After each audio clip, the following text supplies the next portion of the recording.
तेज गिरावट के बाद बाजार रिकवरी की कोशिश में। निफ्टी करीब 125 पॉइंट सुधरा, 17,100 के पार निकलने की कर रहा है कोशिश। सेंसेक्स निचले स्तरों से करीब 400 पॉइंट ऊपर, हालांकि इंडिया विक्स 5% ऊपर।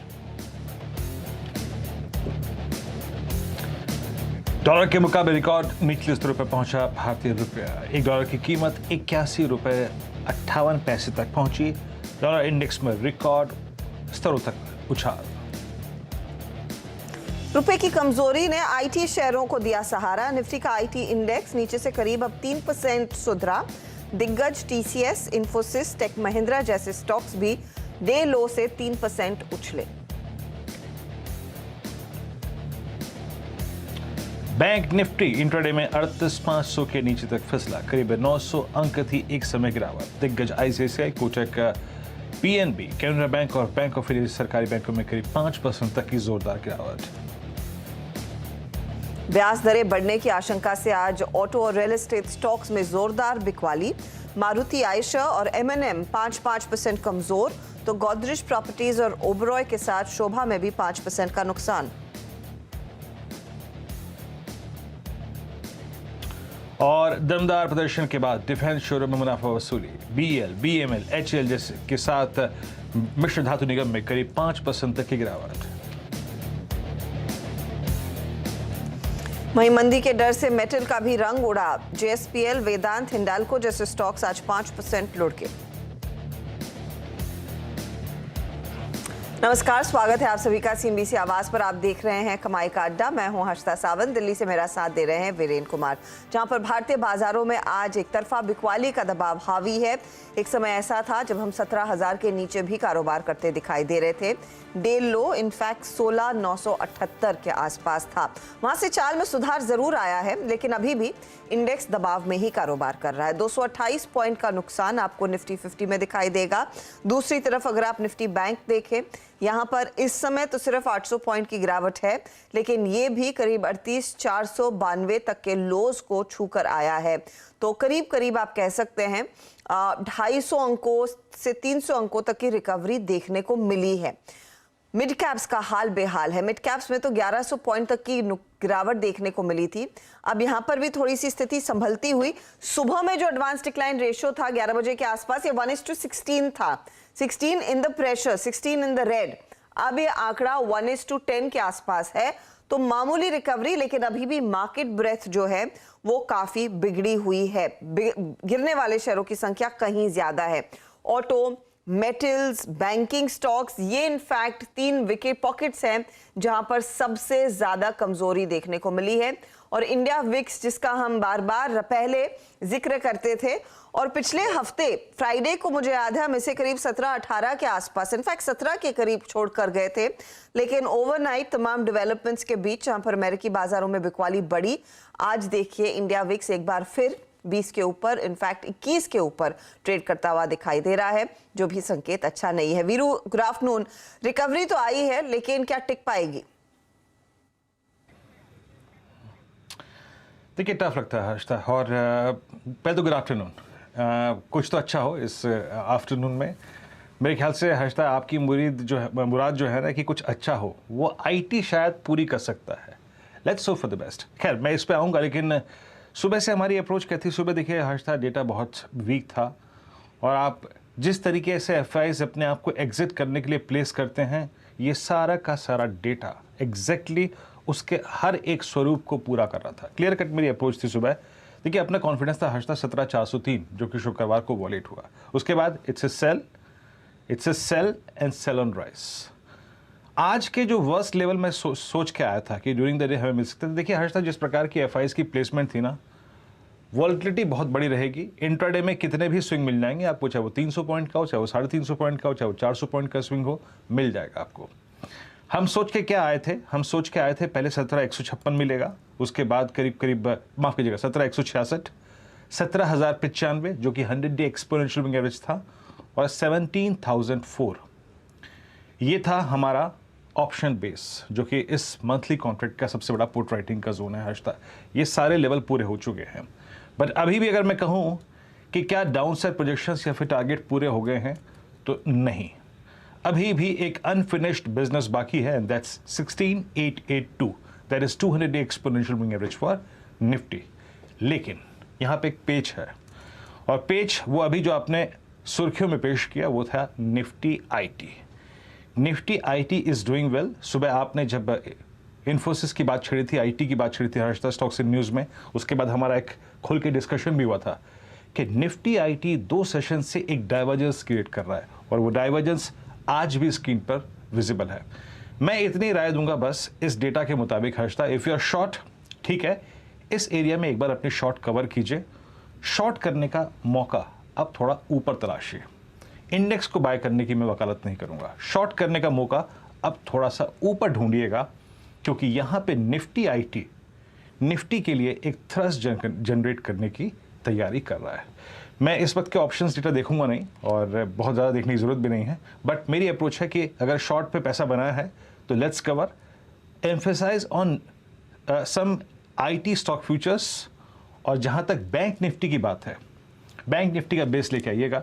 वो हमने 39,000 की पुट ली थी, और मैंने सुबह भी कहा था कि बिलो 38,880 बहुत स्ट्रांग पॉसिबिलिटी है कि आप करीब 38,500 की ट्रैजेक्टरी में जाएंगे। आज का बेस देखिए हर्षदा आप, क्या था वो 38,547, और आज का अगर आप बैंक निफ्टी का लो देखें वो एग्जैक्टली 38,492, वही करीब 50-60 पॉइंट का दरा। बट फिर यहाँ पर भी आपने एक मीनिंगफुल पॉइंट तक प्रॉफिट बुकिंग देखी, सेलिंग देखी। अपने प्रॉफिट्स को शॉर्ट के यहाँ पे कन्वर्ट करिए कैश में, और थोड़ा सा ऊपर का लेवल मिले तो ही शॉर्ट के बारे में सोचेंगे। लेकिन मेरा ध्यान हर्षदा अभी इस वक्त आईटी के पुल बैक पर है। Harshada, over you. आईटी के पुल बैक पर नजरें टिकी तो हुई हैं, अब देखते हैं कहां तक आता है पुल बैक और कितनी जान भरता है ये दरअसल निफ्टी आईटी का 350 पॉइंट का इजाफा बाकी के मार्केट में। आपके लिए लेकर आते हैं वो स्टॉक्स जहां पर सबसे ज्यादा एक्शन देखने को मिला। अनफॉर्चुनेटली आज फिर ट्रेंड मंदी का ही बना हुआ है, तो ज्यादा आपको गिरने वाले काउंटर्स दिखाई देंगे बढ़ने वालों की तुलना में। लेकिन देखिए ये हाल, बैंकों में आईसीआईसीआई बैंक सबसे बढ़िया परफॉर्म करने वाला बैंक माना गया था। आज 2-2.25% की गिरावट, तो जहां पर सबसे ज्यादा पैसे बने हैं लोगों के, वहीं पर मुनाफा वसूली उसी रेशियो में होता हुआ। आईटीसी भी उसी श्रृंखला में आज 3.5% करेक्ट कर रहा है। हिंडाल्को में 5% तक का कट देखने को मिला, और इस पर आगे डिटेल में हम चर्चा भी करेंगे। एक जानकार भी हमारे साथ जुड़ेंगे कि हो क्या रहा है हिंडाल्को में, और आगे की तस्वीर क्या वाकई में बहुत ही डरावनी साबित हो सकती है। कैन फिन होम्स आज देखिए एक और सत्र जहां पर मंदी का सौदा यहां पर एक्टिव होता हुआ 6.5% के नुकसान के साथ वो स्टॉक ट्रेड कर रहा है। तेजी कहां पे हुई है, जैसे वीरू मेंशन कर रहे थे, निफ्टी आईटी इसी का सहारा है मार्केट में। 2% ऊपर इन्फोसिस 1400 के आसपास, 3000 पर वापसी दिखाता हुआ टीसीएस। एशियन पेंट के लिए अच्छी खबर है कि 85 के आसपास या उसके नीचे जो कच्चा तेल ट्रेड कर रहा है उसका कुछ फायदा।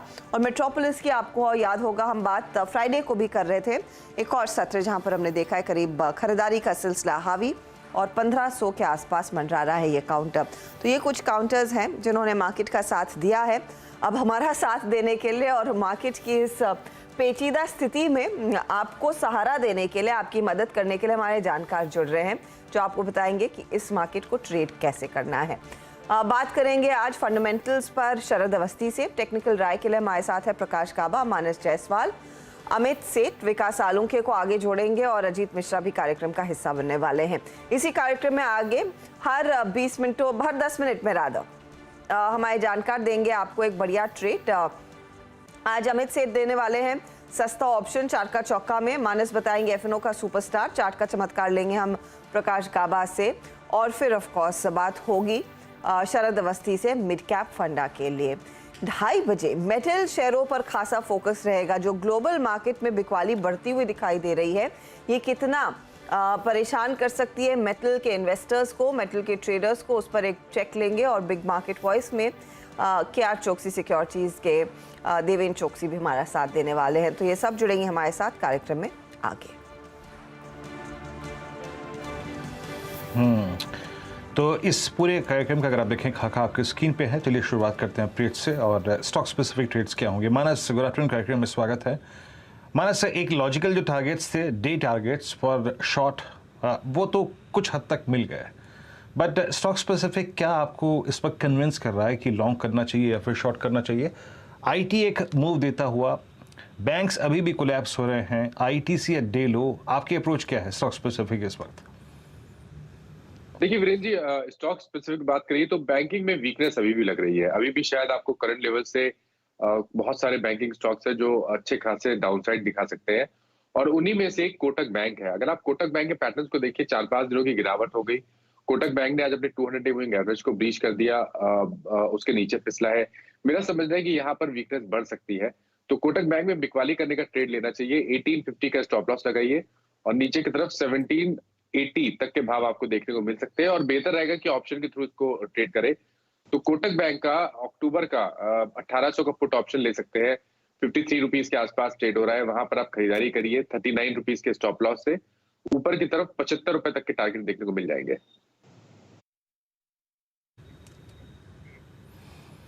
कोटक महिंद्रा बैंक में आपको अभी भी वीकनेस दिखाई दे रही है, और कोटक जरा स्क्रीन पर डायरेक्टर साहब प्लीज़ लेके आइएगा। डे लो की ट्रजेक्ट्री में आके ट्रेड कर रहा है अभी भी 1822। आज इस स्टॉक ने मिड सेशन में अपने 200 डे एक्सपोनेंशियल मूविंग एवरेज को वॉलेट भी किया।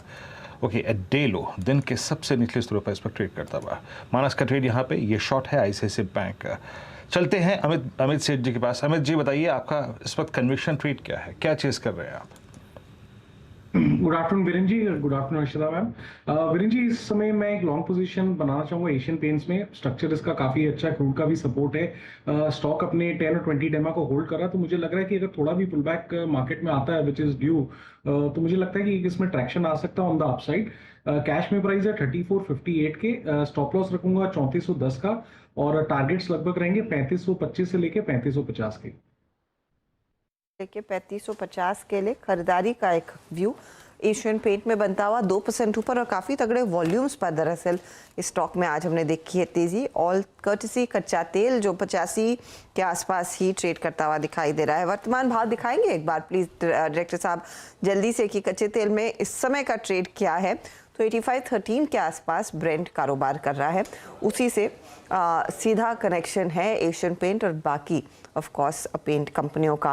गावा साहब आफ्टरनून, आपकी अप्रोच क्या रहेगी? इस मंदी में कुछ तेजी का आइडिया ढूंढ रहे हैं या फिर जो ट्रेंड कह रहा है शॉर्ट, तो आप शॉर्ट ट्रेड्स पर ही फोकस कर रहे हैं? लॉन्ग कॉल होएगा, एग्रेसिव कॉल, और वो है इन्फोसिस। इन्फोसिस का जो चार्ट पैटर्न है, लगता है कि यहाँ पर longer term time frame basis पर यहाँ पर सपोर्ट मिलना चाहिए। आज का जो बहुत अच्छा लगता है, आज का बार भी बढ़िया है, एग्रेसिव कॉल है। देखा जाए तो कोई टेक्निकल इंडिकेटर यहाँ पर बाय नहीं देंगे, लेकिन लगता है कि यहाँ से एक अपमूव मिल सकता है। ट्रेड कर रहा है 1394 पर, स्टॉप लगाना चाहिए 1375 या 1380 लगा दे बस। टारगेट मतलब सेट 1424। एग्रेसिव कॉल है, लगता है बार बढ़िया है, शायद शॉर्ट कवरिंग यहाँ पर आ सकती है इन्फोसिस। जी हाँ, याद रखिएगा इन्फोसिस ये वो स्टॉक है जो आज सुबह हमने पहले टिक या दूसरे टिक में पकड़ा था। प्राइस था 1365 करीब 71 रुपये के आसपास, और उस वक्त जब हमने आशीष भाईदी जी से चर्चा की थी, मेरे ख्याल से किसी और से, इसकी 1380 की कॉल का प्रीमियम था करीब 20 से 20.5 रुपये के आसपास, और उसकी कॉल की वकालत की गई थी लेने के लिए।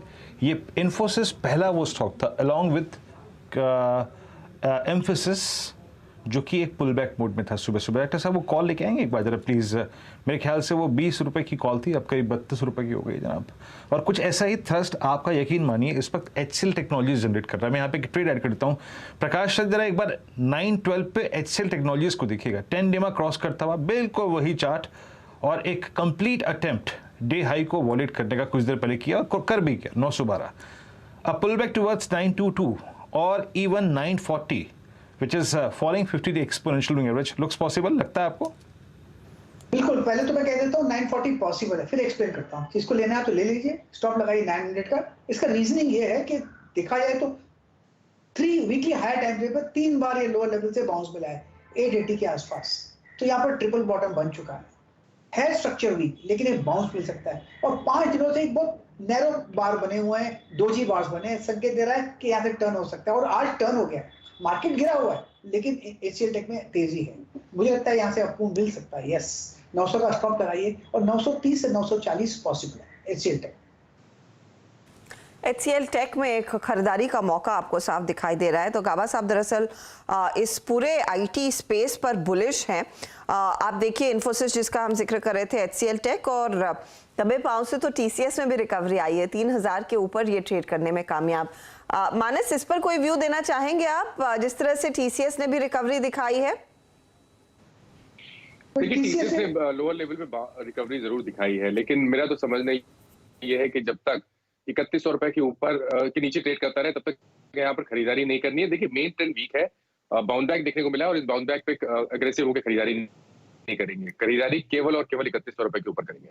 3100 का इंतजार करें, अगर वो पार करता है स्टॉक, और आज की चाल अगर आप देखें तो 3100 बहुत दूर लग रहा है, 3014 तक के लेवल्स हैं इस समय स्क्रीन पर आपके, तो 3100 के ऊपर ही खरीदारी करेंगे, उससे पहले नहीं। इनफैक्ट आज कई ऐसे पॉकेट्स हैं जिन्होंने कोशिश की है मार्केट में तेजी वालों का हौसला बनाए रखने की या फिर बढ़ाने की, उसमें आप गौर करिएगा तो थोड़ी बहुत फार्मा कंपनियों का भी हाथ है। एक तो डिवीज लैब चमका है, और डिवीज पर हम पिछले हफ्ते भी बात कर रहे थे। दूसरी तरफ आप देखिए इप्का लैब्स, अल्केम जैसे स्टॉक्स है जहां पर थोड़ा थोड़ा एक्शन 2-2% का देखने को मिला है। इनमें से कोई ट्रेड अमित सेठ जो आपको लग रहा है इस समय लिया जा सकता है? तो मैम, डीवीज लैब का स्ट्रक्चर काफी पॉजिटिव लग रहा है। बोलिंजर बैंड स्क्वीज पैटर्न पे भी ब्रेकआउट है। लोअर इसकी डेली चार्ट्स में देखें तो एक सिमेट्रिकल ट्रायंगल ब्रेकआउट भी है। डीवीज का स्ट्रक्चर मुझे इन सब में सबसे बेटर लग रहा है, और क्योंकि इसने 50 डेमा भी लगभग क्रॉस कर लिया है। 3696 का इसका प्राइस है। एक लॉन्ग पोजीशन बनाई जा सकती है for a target of 3750, 3775। Stop loss छोटा सा रखूंगा, लगभग 3660 रुपए का। तो ये फिलहाल आपके लिए एक ऑप्शन है इस समय डीवीज लैब में खरीदारी करने का, लेकिन साथ ही 3660 का आप स्टॉप लॉस भी लगाइएगा इस ट्रेड में अगर आप उतर रहे हैं। शरद, आफ्टरनून चाल थोड़ी सी सुधरी जरूर है सुबह की तुलना में। सुबह में जो हमने 16,980 तक के लेवल्स देखे, लेकिन अभी भी ट्रेंड क्या कह रहा है आपको? नर्वसनेस है या नर्वसनेस बढ़ रही है? देखिए, नर्वसनेस तो है बाजारों में, वो तो आपको प्राइस मूवमेंट देख के भी समझ में आएगा। बट मुझे लगता है कि जो वैल्यूएशन पे, जिस लेवल पे, इंडेक्स के लेवल पे, ब्रॉडर इंडाइसेस के लेवल पे जो वैल्यूएशन पे हम बैठे हैं, वहां से बहुत बड़ी करेक्शन की गुंजाइश नहीं है। और डॉलर में भी लगभग मेरे हिसाब से जो वीकनेस या जो भी करेंसी की जो भी रेट्स की वजह से नर्वसनेस बहुत ज्यादा एक सडन आनी थी, वो एक बार आ गई है। अनलेस एंड अनटिल वहां से कमेंट्री और निगेटिव निकल के आती है, मुझे लगता है ज्यादातर चीजें अब सुधरने के कगार पे ही रहेंगी। और जितना बुरा शायद यूरोप या यूएस के लिए माहौल हो, उतना बुरा इंडिया के लिए नहीं होगा कंपैरेटिवली। रादर ये festive season demand, post monsoon pickup, ये सब मिला के हमें जो माहौल मिलना चाहिए वो बेटर ही रहना चाहिए। और मेरा ये मानना है कि ये करेक्शन लगभग खत्म हो गई है, मे बी मैक्सिमम एक आध दिन और। आपके मुंह में घी शक्कर शरद जी, मैक्सिमम एक आध दिन और, एक आध दिन तो झेल लेंगे, कोई दिक्कत की बात नहीं है। मीनवाइल प्रकाश सर, आपने HCL टेक्नोलॉजीज दिया था, आपने इन्फोसिस दिया था, दोनों ही डे हाई पर आके ट्रेड करते हैं। लुक एट HCL 914, 909 से 914 हो गया स्क्रीन पर, इनफैक्ट 14 का हाई लगा के आया। That's good. चलते हैं अजीत मिश्रा जी के पास। अजीत जी बताइए, आपका आज का इस वक्त का कन्विक्शन ट्रेड क्या है, क्या चीज़ कर रहे हैं आप? Good afternoon Viren, good afternoon everyone. So basically Viren, देखिए मार्केट जैसा आप बता रहे थे शो की शुरुआत में कि थोड़ा सा रिस्पाइट की पॉसिबिलिटी है, तो वही देखते हुए डिफेंसिव जहाँ पे कि आप रिस्पाइट देख रहे हैं या फिर स्ट्रेंथ देख रहे हैं, उसी में रहने की रिकमेंडेशन होगी। और इप्का लैब्स, इसने अभी अपने प्रीवियस स्विंग लो जो करीब जून मंथ में इसने रीटेस्ट किया था 130 का जोन, उसको रीटेस्ट करके काफी स्ट्रॉन्ग रिकवरी दिखा रहा है। और आज के सेशन में इसने 20 days of expansion moving average अपना क्रॉस किया है, और एवरेज वॉल्यूम से ऑलमोस्ट 2 टाइम्स ये ऑलरेडी कर चुका है। तो इंडिकेशन ये है कि ये रिबाउंड एक्सटेंड करेगा, और नियर टर्म में करीब 50 EMA और शायद 100 EMA तक के जाने के मूव उसमें आपको देखने को मिलेंगे। तो करीब 930-40 तक के लेवल्स के लिए आप लॉन्ग करें 880 के स्टॉप लॉस के साथ।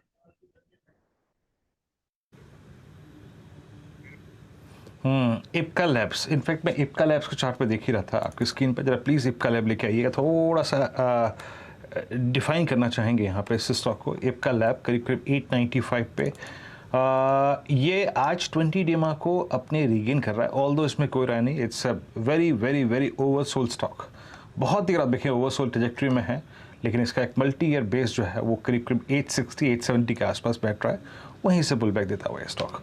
और कुछ स्टॉक्स जो अच्छा कर रहे हैं या फिर जिनका अगर आप देखें जिक्र करना यहाँ पे काफ़ी ज़रूरी है, उसमें बतौर अगर आप एक लॉन्ग ट्रेडर हैं तो शायद ज़रा डायरेक्टर साहब एक काम कीजिएगा आप, मैं अपनी डेरिवेटिव्स की समरी खोलता हूँ। शुरू में ही एक बार ज़रा पूरा का पूरा एफ स्कैन दिखा दीजिए।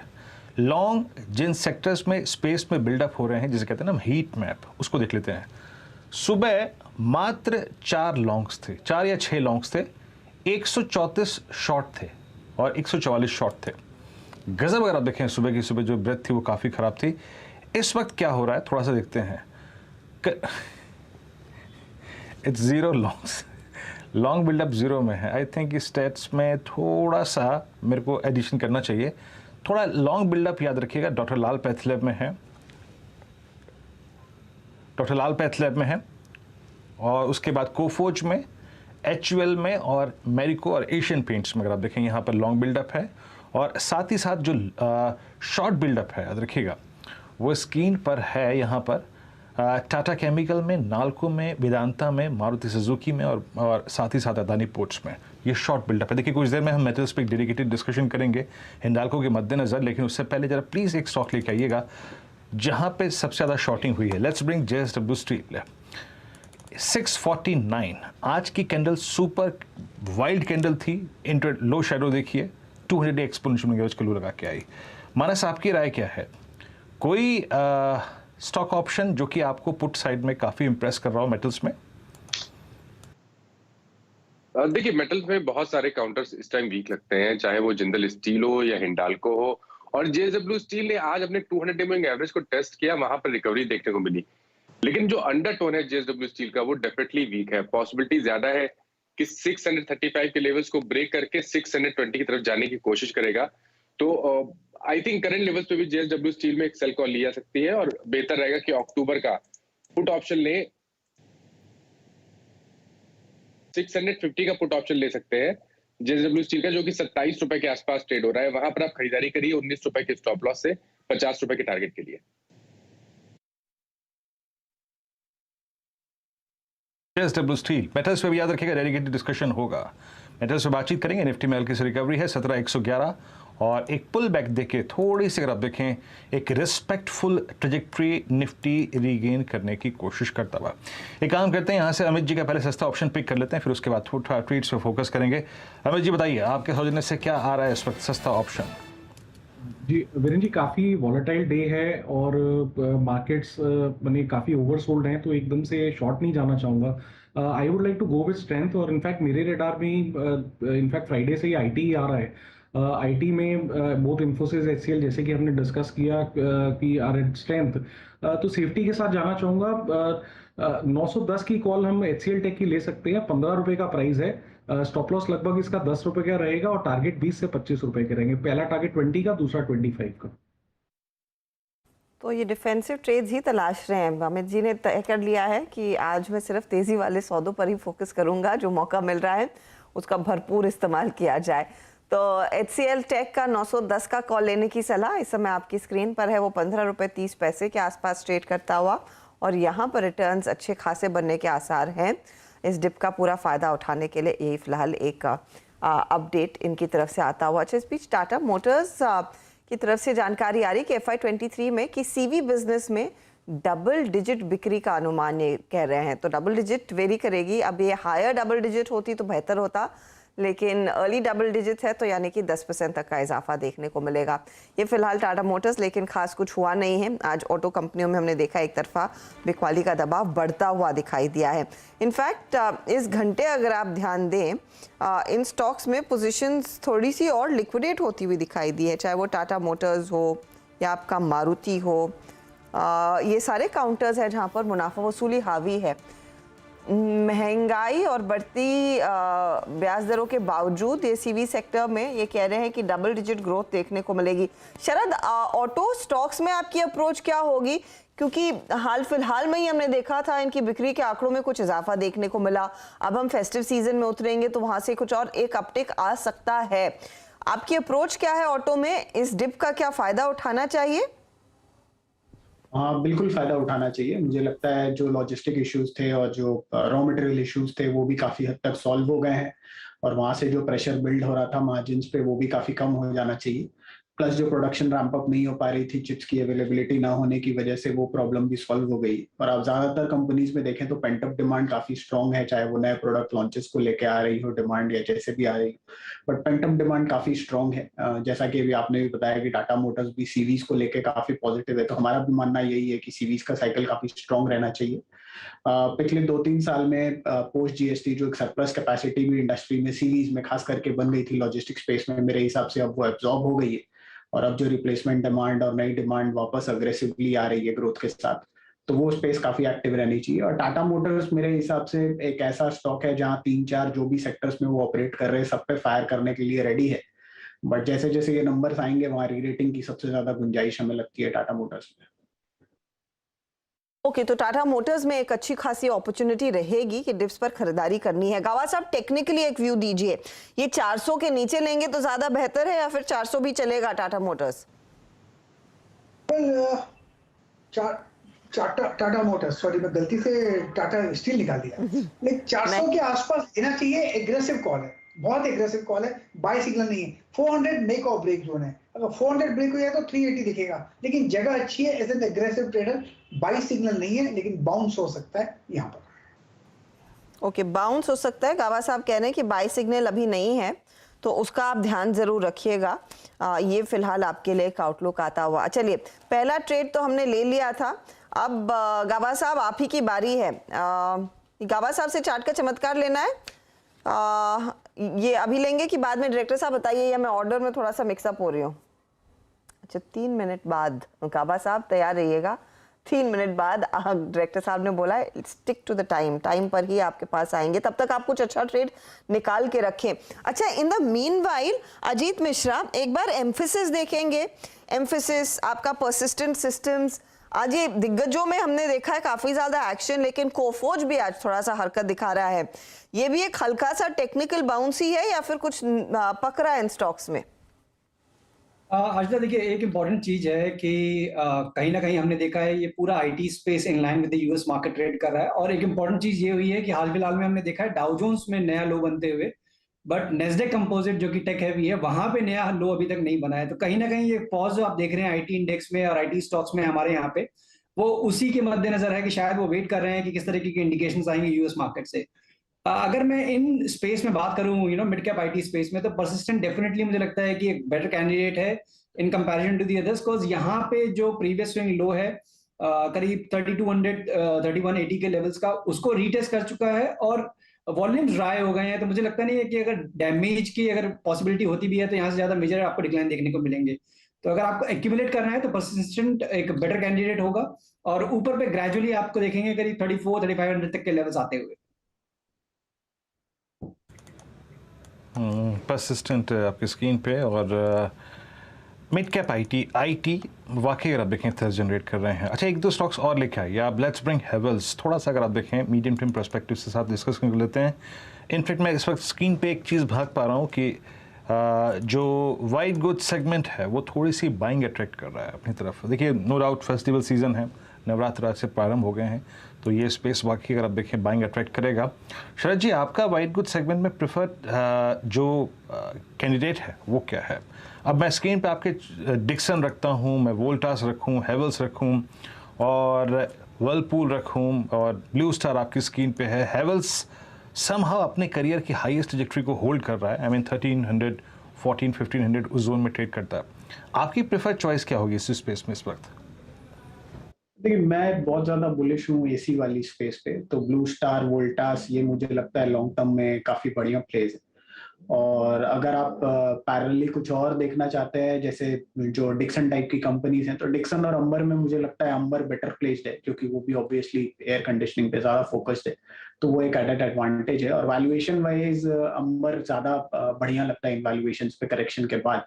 और ग्रोथ अंबर में भी काफी रोबस्ट रहने की उम्मीद हम कर रहे हैं अगले 1-2 साल में, तो उसका फर्क आपको नंबर्स में दिखना चाहिए। जैसे जैसे नंबर्स आते हैं हम ये उम्मीद कर रहे हैं कि काफी बढ़िया इंप्रूवमेंट आ सकती है। यहाँ से 500 से 700 रुपए और अंबर में इंप्रूवमेंट आ सकती है, मेरा ऐसा मानना है। और वोल्टास, ब्लू स्टार मुझे लगता है लॉन्ग टर्म के हिसाब से रखना चाहिए, क्योंकि अगले 10-15 साल तक एक वर्टिकल राइज जैसी होनी चाहिए एयर कंडीशनिंग यूसेज में इंडिया में, जिसका सबसे बड़ा फायदा इन दोनों कंपनीज को मिलना चाहिए। तो एफएमसीडी में मुझे लगता है कि मैं ज्यादा बुलिश रहूंगा ब्लू स्टार, वोल्टास और अंबर एंटरप्राइजेस। ओके, तो ब्लू स्टार, अंबर एंटरप्राइजेस, वोल्टास जैसे काउंटर्स पर आप ध्यान दीजिएगा, वहां पर एक बड़ा एक्शन देखने को मिल सकता है और I am sure in products की बिक्री में भी इजाफा देखने को मिल रहा है। इनफैक्ट वीरू, मैं कुछ डेटा पढ़ रही थी, अमेजॉन की जो ग्रेट फेस्टिवल सीजन की सेल चल रही है उसमें कंज्यूमर ड्यूरेबल सेगमेंट में इस बारी काफ़ी बड़ा वॉल्यूम एक्शन देखने को मिल रहा है। तो एटलीस्ट 2 से 3 गुना ज़्यादा लोग ये प्रोडक्ट्स ऑनलाइन खरीदते हुए नजर आए हैं। ये तो सिर्फ 2 दिन का ही डेटा हुआ, आगे इनफैक्ट मिड वीक एक चेक भी लेंगे कि किस तरह की सेल्स और किस कैटेगरी में ज़्यादा देखने को मिली है। लेकिन चलिए अब एफएनओ सुपरस्टार की बारी है। मानस जायसवाल तैयार है उस ट्रेड को लेकर और फिर गाबा साहब से थोड़ी देर में लेंगे चार्ट का चमत्कार भी। मानस बताइए, एफएनओ का सुपरस्टार ट्रेड। देखिए, शॉर्ट साइड पे ही ट्रेड रहेगा, वो भी एफएनओ का सुपरस्टार में, और भारतीय एयरटेल में बिकवाली करने की राय रहेगी। भारतीय एयरटेल ने बॉटम टॉप बनाया करीब 790-95 के आसपास। पिछले 3 दिनों से उसके बाद गिरावट देखने को मिली और इम्पोर्टेंट ये है कि आज स्टॉक ने अपने 20 डे मूविंग एवरेज को ब्रीच किया, उसके नीचे फिसला है। तो आप उम्मीद कर सकते हैं कि ये अपने 50 डे मूविंग एवरेज की तरफ जाने की कोशिश करेगा, जो कि 738 के आसपास है। 20 रुपए का डाउनसाइड करंट लेवल से देखने को मिल सकता है। अभी भी आप करंट लेवल से बिकवाली करिए 766 के स्टॉप लॉस से 740 तक के टारगेट्स के लिए, और ऑप्शन में भी ट्रेड ले सकते हैं। अक्टूबर वाला 750 का पुट ऑप्शन लीजिए, 20 रुपए के आसपास ट्रेड हो रहा है, वहां पर खरीदारी करिए 15 रुपए के स्टॉप लॉस से 30 रुपए के टारगेट के लिए। 2 विकल्प है, या तो आप सीधा फ्यूचर्स में शॉर्ट करें या फिर आप एक पुट लें। फ्यूचर्स में शॉर्ट करें तो 740 के टारगेट के लिए यहाँ पर मंदी का ट्रेड आप लेंगे। अगर आपको ऑप्शंस के जरिए प्ले करना है तो 750 का पुट खरीदे जो 20 के आसपास है, यहाँ पर टारगेट लगभग 30 रुपए का है। यह है फिलहाल मानस का एफएनओ सुपरस्टार मंदी का ट्रेड दरअसल मानस ने दिया। कुछ देर पहले सस्ता ऑप्शन में एचसीएल टेक पर एक बाय कॉल आया था, 910 का कॉल लेने की सलाह आपको दी थी अमित सेठ ने। चार्ट का चमत्कार गाबा साहब तैयार हो तो बताएं। बिल्कुल, स्टॉक जो मैंने चुना है इस वक्त वो है United breweries. Basically chart structure बढ़िया है, बाउंस मिला है करीब 1625 के आसपास हायर टाइम फ्रेम बेसिस पर, और आज का बार भी बढ़िया है। स्टॉप लगाना चाहिए 1650 का यूनाइटेड ब्रेवरीज पर, टारगेट 1700 यूनाइटेड ब्रेवरीज। ओके, तो ये फिलहाल यूबीएल आपके लिए एक ट्रेड गाबा साहब दे रहे हैं, तेजी की तरफ का एक आइडिया। चार्ट का चमत्कार तेजी में है फिलहाल, ये काउंटर 27 रुपीज़ की बढ़त दे रहा है और गाबा साहब को लगता है 1671 पर आप खरीदेंगे तो फायदे में ही रहेंगे। ये फिलहाल वो ट्रेड जहां पर आप खरीदारी करना बेहतर होगा। 1700 के टारगेट के लिए एक मौका इधर, लेकिन लोगों ने देखिए सिर्फ मौका ढूंढा है मंदी की तरफ। अगर आप मेटल्स की बात करें, जिसका जिक्र वीरू भी कर रहे थे कुछ देर पहले, एक बार पूरा पैक आपकी स्क्रीन पर लेकर आते हैं। मेटल इंडेक्स 3% के नुकसान पर ट्रेड करता हुआ दिखाई दे रहा है। सबसे ज्यादा धुलाई अगर आप देखें आज के दिन अगर दिग्गजों में मेटल काउंटर में हुई है तो आगे है हिंडाल्को लगभग 4.5 से 5% के नुकसान पर। दूसरी तरफ फिर टाटा स्टील आएगा, फिर जेएसडब्ल्यू स्टील जैसे काउंटर्स आएंगे। तो मेटल्स एक बहुत ही वीक विकेट पर आज खड़े हैं। यहाँ पर बिकवाली दरअसल बढ़ती हुई दिखाई दे रही है। चल क्या रहा है, आईसीआईसीआई डायरेक्ट के देवांग सांघवी हमारे साथ मौजूद है। देवांग, शुरुआत हिंडाल्को से करना चाहेंगे क्योंकि हिंडाल्को के लिए जिस तरह की स्थिति उभर कर आ रही थी कि इनकी नोवेलिस की सब्सिडरी का एक बहुत बड़ा दरअसल क्लाइंट बॉल कॉर्पोरेशन ने अपना आउटलुक जो 5 ईयर का ग्रोथ आउटलुक है वॉल्यूम्स के लिहाज से उसमें कटौती की। अब वो कह रहे हैं कि बेवरेज कैंस का जो डिमांड है वो वीक होता हुआ दिखाई देगा करंट इकोनॉमिक सिचुएशन के मद्देनजर। नॉर्थ अमेरिका में इन्होंने अपना दरअसल वॉल्यूम आउटलुक जो पहले 4 to 6% था उसे 2 से 4% किया। साउथ अफ्रीका में जो पहले 5 से 8% था उसे घटाकर 4 से 7% किया। ये बताइए, ये बॉल कॉर्पोरेशन का ये आउटलुक इतना भारी क्यों पड़ रहा है स्टॉक पर? आई अंडरस्टैंड नोवेलिस का अच्छा खासा वहां से बिजनेस आता है, लेकिन इतना शेकआउट क्या आपको रीजनेबल लग रहा है हिंडाल्को में?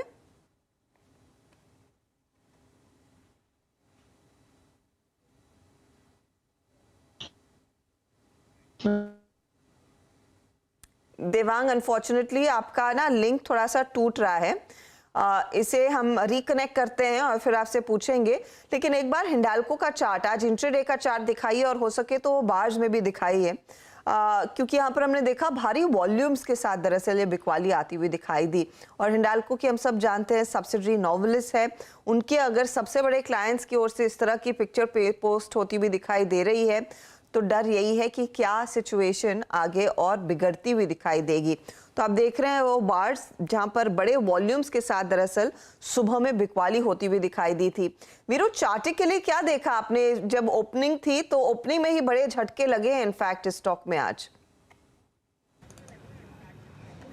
जी देखिए हर्षदा, पहले तो एक चीज़ देखते हैं कि जो हिंडाल्को ने किया और इसकी नोवेलिस के अगर आप देखें जो स्टेटमेंट के मद्देनज़र वो क्या था, मतलब वो क्या अलग था जो मेटल में हुआ, अलग नहीं कह सकते हर्षदा। अगर आप इंट्राडे दोनों के चार्ट्स देखें ना तो मेटल्स भी आज बहुत बड़ी तरीके से कोलैप्स हुए हैं। ओवरऑल निफ्टी मेटल की आप हर्षदा यकीन नहीं मानेंगे कि ये कैंडल जो है ना 16 जून के बाद, यानी टिपिकल वॉर जोन में जो हमने सेल ऑफ देखा था उस कैंडल के सिमिलर है। आज 20 डेमा को ब्रीच किया। आज सुबह सुबह मैंने मानस से इसलिए प्रश्न पूछा था कि आज ये सेक्टर जो है ये जो 20 डेमा वॉलेट करने जा रहा है ये एक अच्छे कोलैप्स के लिए प्रिपेयर है और हुआ भी। और हिंडाल्को ठीक है बहुत नेगेटिव खबर थी, बट फिर भी हर्षदा मैं ये कहूँगा कि ओवरऑल सेक्टर में जितनी गिरावट है उसी के अगर आप देखें तो कंपैरिजन में गिरावट है। बट हाँ, आप ये एक चीज़ कह सकती हैं हर्षदा, आज अगर ये क्लोज इस जोन में आ जाता है 382-81 के जोन में, तो हम 16 मई का जो लो फर्स्ट इंस्टेंस का लो था जो 380 रुपये, उसके नीचे ब्रीच होंगे। उसके बाद वो 22 जून की ट्रैजेक्टरी जो कि करीब करीब आप समझ लीजिएगा कि 305 308 की है, अगर ये क्लोज यहाँ पे आता है तो वो ट्रैजेक्टरी खुल जाएगी। तो हाँ, निफ्टी मेटल का चार्ट खराब है, डैमेज वहाँ भी हुआ है, डैमेज यहाँ भी हुआ है, बट इन आइसोलेशन अगर आप हिंडाल्को को देखें तो price wise damage in correlation to averages ज़्यादा है हिंडाल्को में हर्षदा। जी हाँ, प्राइस वाइज डैमेज तो डेफिनेटली है और बाकी चार्ट्स में भी वो काफी गहरी वीकनेस देखने को मिल रही है। अमित सेठ, अगर आप टाटा स्टील पर भी नजर डालें, ये फिर बिकवाली के ग्रिप में आता हुआ आज हिंडाल्को में भी हमने देखा क्रैक्स। अच्छा, देवांग जुड़ गए हमारे साथ। अच्छा, थोड़ी सी दिक्कत हो रही है वहां पर देवांग को जोड़ने में। अमित, टेक्निकली बताएंगे प्लीज। जी अर्शिता मैम, दोनों चार्ट्स काफी वीक हैं। टाटा स्टील में हमने देखा कि काफी लंबा कंसोलिडेशन हुआ जो कि लगभग अपने 50 डेमा और 200 डेमा के बीच में हुआ था और इसका resolution on the down side हुआ है। So it is trading below all the short term moving averages. तो जब तक ये लगभग 104-105 के लेवल क्रॉस नहीं करता है, it is sell on rise only.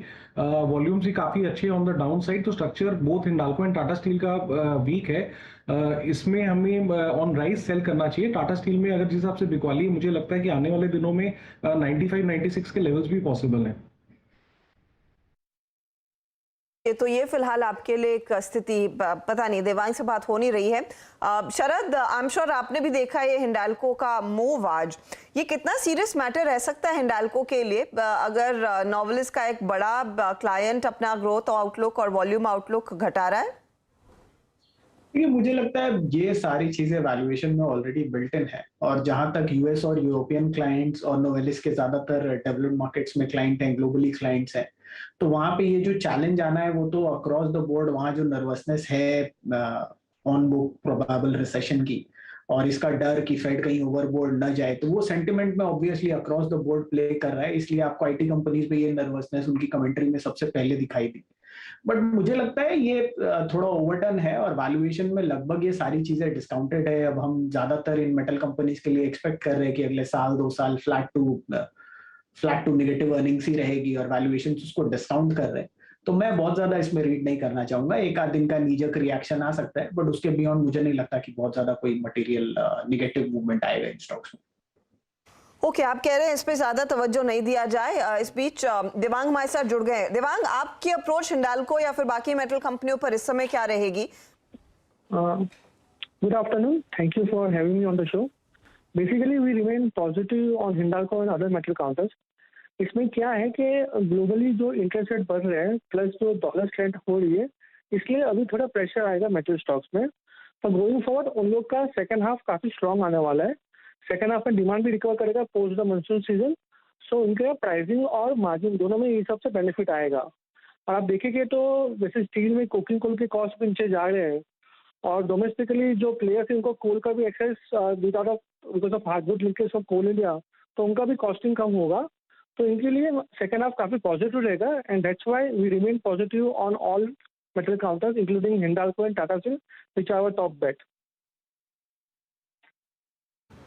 Okay, but Devang, और ऐसी मेटल कंपनियां जिन्होंने एक्सपोर्ट मार्केट का बहुत, अगर आप देखें, अच्छा बेनिफिट उठाया था, and specially in the I think first और second I think quarters of this CY22, उसमें JSPL भी शामिल था। और जैसे कि आप कह रहे हैं कि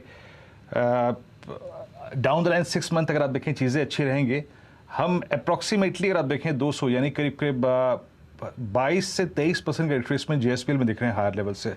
ये क्या JSPL में एक अच्छा एंट्री पॉइंट होगा उस प्रोस्पेक्टिव से? JSPL मेरे एक्टिव कवरेज में नहीं है तो I can't comment on JSPL, but अगर coming back to the ferrous front again, ferrous pack में Tata steel remains my top bet. इनका आप यूरोपियन ऑपरेशन का भी नंबर्स देखो तो काफी स्ट्रॉन्ग आया था Q1 में और थोड़ा बहुत वहाँ से मॉडरेट होगा पर स्टिल स्ट्रॉन्ग रहेगा इनके नंबर्स। और देखोगे तो टाटा स्टील और हिंडाल्को दोनों डेट रिपे करने वाले हैं, तो वो भी इनके लिए अच्छा होने वाला है आगे जाके। एक बार उनका वर्किंग कैपिटल इंप्रूव होना जाएगा going forward, because generally metal counters में क्या देखा जाता है कि फर्स्ट हाफ में वर्किंग कैपिटल बिल्टअप होता है और सेकेंड हाफ में रिलीज भी होता है, तो इनका भी आपको ये हिसाब से डेट में भी रिडक्शन मिल सकता है गोइंग फॉरवर्ड। देवांग, शुक्रिया आप हमारे लिए समय निकालने के लिए। अनफॉर्चुनेटली वो लाइन बहुत ही बिगड़ी हुई थी, आज से हम सीधे बात नहीं कर पाए, लेकिन ये आप इनपुट्स दे रहे हैं कि आज की इस गिरावट और ये जो डेवलपमेंट्स हुए हैं उससे ज़्यादा चिंता नहीं करनी। इनफैक्ट देवांग की तो राय है मौका मिले तो आपको इन स्टॉक्स में खरीदारी करनी चाहिए। अच्छा, इस बीच एक खबर आप देख रहे हैं, पावर ग्रिड का स्टॉक आपकी स्क्रीन पर लेकर आएंगे। REC में PFC का हिस्सा नहीं खरीदने वाली है पावर ग्रिड। ये फिलहाल सोर्सेस की तरफ से अपडेट आ रहा है, वित्त मंत्रालय की तरफ से दरअसल एक बयान आ रहा है। ऊर्जा मंत्रालय की ओर से भी एक सफाई आएगी। यतिन हमारे साथ जुड़ गए। यतिन, 2 दिन पहले ही इनफैक्ट अखबारों में खबर छपी थी कि शायद REC में PFC का हिस्सा पावर ग्रिड खरीद सकती है और उसके बाद हमने देखा स्टॉक में थोड़ा सा मुनाफा वसूली का दबाव आया। क्या डिटेल्स हैं आपके हाथ? मुनाफा वसूली ऐसी हुई हर्षदा कि पावर ग्रिड का शेयर लगभग 25% रीसेंट पीक से गिर गया। एक बात, पिछले 5 ट्रेडिंग सेशंस में पावर ग्रिड का स्टॉक 17% नीचे, और ये क्लैरिफिकेशन काफ़ी इंपॉर्टेंट है जो फाइनेंस मिनिस्ट्री के जरिए आ रहा है। जो हम फ्लैशेस देख पा रहे हैं उसमें क्लियरली फाइनेंस मिनिस्ट्री ने डिनाई किया है कि कोई प्रकार की योजना पावर ग्रिड के लिए नहीं है कि वो REC का जो स्टेक है PFC से खरीदे। तो सबसे पहले जो रूमर्स थे या न्यूज़ रिपोर्ट्स थे उसको क्लियरली डिनाई कर दिया है। दूसरी सबसे अहम बात, अगर हम डिफेंसिव स्टॉक्स की लिस्ट देखें तो PFC इस पर सबसे पहले खरा उतरता है। ब्रोकरेजेस की अगर आप राय देख लें तो सिटी का यहाँ खरीदारी का सलाह है, 275 का टारगेट है। लगभग IIFL, एक्सिस कैपिटल और सभी जो डोमेस्टिक ब्रोकरेजेस है इनका टारगेट 250 रुपये से ज़्यादा है स्टॉक पे। और अगर हम स्टॉक की बात करें तो ये जो नई CPSE पॉलिसी बनी है, यानी सेंट्रल पब्लिक सेक्टर एंटरप्राइज की पॉलिसी बनी है, इसके तहत अनरिलेटेड बिजनेसेस में निवेश करना या नेटवर्थ का 15% कोई अनरिलेटेड बिजनेस में इन्वेस्ट करना, इस पर सख्त पाबंदी है। तो जो फ्रेमवर्क है गवर्नमेंट का उसी के अंदर ये नहीं बैठ रहा था, और कहीं ना कहीं ये बड़ी चीज़ है पावर ग्रिड के लिए। और मंथ एंड पे हर्षदा एक CPSE का रीबैलेंसिंग भी होना है, जहां शायद ब्रोकरेजेस अभी सब कैलकुलेशंस कर रहे हैं। जो बेसिक कैलकुलेशन आया हमारे सामने उसमें CPSE इंडेक्स में पावर ग्रिड का वेट बढ़ेगा और शायद 3 से 4 करोड़ शेयर्स की खरीदारी यहां आएगी। तो पावर ग्रिड पे ऐसी भी नजरें होनी चाहिए क्योंकि मंथ एंड पे जो CPSE रीबैलेंसिंग होना है इसका सोल बेनिफिशियरी शायद आपको पावर ग्रिड होता हुआ दिखाई दे। और ऐसे भी सिस्टम में काफ़ी सारे शॉर्ट्स बने हैं ये न्यूज़ रिपोर्ट्स के स्पेकुलेशन पे, और ये जैसे क्लैरिफिकेशन आया वैसे आपने देखा किस हिसाब से स्टॉक स्पाइक कर रहा है। और फर्दर इसको फ्यूल मिलेगा जब ये CPSE इंडेक्स में इसके जो वेटेज चेंज होंगे वहाँ एक बार बाजार में वो भी अगर तड़का लग जाए तो शायद ये स्टॉक अगले 2 से 4 ट्रेडिंग सेशंस में ऐसे भी फोकस पे रहेगा। तो स्टॉक फोकस में रहेगा। मुझे याद है जब ये रिपोर्ट हुई थी खबर, तब जेफरीज ने इनफैक्ट एक बहुत लाइट हार्टेड ये रिपोर्ट जब निकाली थी, डिटेल नहीं था उसका। उन्होंने कहा ये जो मीडिया रिपोर्ट्स हैं वो एक रैशनल ये कह रहे थे कि पीएफसी अपने तमाम पावर प्रोजेक्ट्स को फाइनेंस करेगा आरईसी के थ्रू, जो भी पैसा इनके हाथ लगता हुआ दिखाई देगा तो पीएफसी के फोकस में थोड़ा सा पॉजिटिव रहेगा। दूसरी तरफ ये कह रहे थे कि ये पावर ग्रिड के लिए हल्का सा डैम्पनर जरूर रह सकता है, लेकिन अब आप देखिए ये खबर सूत्रों के हवाले से ही सही, आगे होपफुली जल्द ही ऊर्जा मंत्रालय की तरफ से भी एक सफाई आती हुई दिखाई देगी इस मामले पर कि इस तरह का कोई प्लान नहीं है। और एक और एडेड इंफॉर्मेशन जो यतिन आपको दे रहे हैं कि सीपीएसई इंडेक्स में दरअसल इसका वेटेज अगर बढ़ेगा तो अच्छा खासा फंड फ्लो भी आता हुआ दिखाई देगा। औसतन यतिन इस समय इन पीएसयू कंपनियों की तरफ क्या रुझान बढ़ा है, क्योंकि हाल फिलहाल अगर आप देखें पावर ग्रिड, एनटीपीसी इस साल के आउट परफॉर्मर्स रहे हैं। बिल्कुल, और देखिए जो पावर मिनिस्ट्री का एक ड्राफ्ट पेपर भी आया था वो ये बता रहा है कि अगले 5 सालों में आपको 56,000 मेगावाट से ज़्यादा की कैपेसिटी लगानी पड़ेगी, जिसमें से आधा थर्मल आएगा। और ऑब्वियसली जब देश में आपको ग्रोथ दिख रही है और पावर सेक्टर को कैचअप करने की ज़रूरत है, क्योंकि 7-8 सालों में कुछ प्रोजेक्ट एग्जीक्यूशन हुए नहीं खास करके प्राइवेट सेक्टर के द्वारा, तो कहीं ना कहीं पावर ग्रिड को पावर सेक्टर की जो ग्रोथ है उसका बेनिफिट मिलेगा। प्लस आपके स्क्रीन्स पे ब्रोकरेज प्लेट भी आ रही थी, तो वैल्यूएशन के लिहाज से काफ़ी सस्ता है एनटीपीसी और पावर ग्रिड, तो कहीं ना कहीं ये कंफर्टिंग भी है। और जैसे कि मैंने पहले कहा, ये जो सीपीएससी का रीबैलेंसिंग होगा वहाँ भी आपको एक short term uptick power grid में दिख सकता है। तो ओवरऑल बेसिस पे अगर आप सेटअप वाइज देखें, जैसे थोड़े दिनों पहले हम कह रहे थे एंटी ईएसजी थीम, जहां पावर ग्रिड, एनटीपीसी जैसे शेयर्स आपको चलते हुए दिखाई दे रहे हैं, शायद इन्वेस्टर इंटरेस्ट वापस से इस स्टॉक्स में आपको लौटता हुआ दिखाई दे रहा है। फिलहाल तो एक बहुत बड़ी रिलीफ रैली देखने को मिल रही है, स्पेशली इस तरह के मार्केट में जहां पर बड़ी मुश्किल से कुछ चल रहा है, लेकिन पावर ग्रिड आपकी स्क्रीन पर चलता हुआ स्टॉक करीब 2% के गेंस। शरद, इस पर मैं आपका भी इनपुट चाहती हूँ, लेकिन मानस फटाफट एक टेक्निकल व्यू अगर आप दे सके पावर ग्रिड में, ये जो रिलीफ रैली आई है अब 2.5% ऊपर दरअसल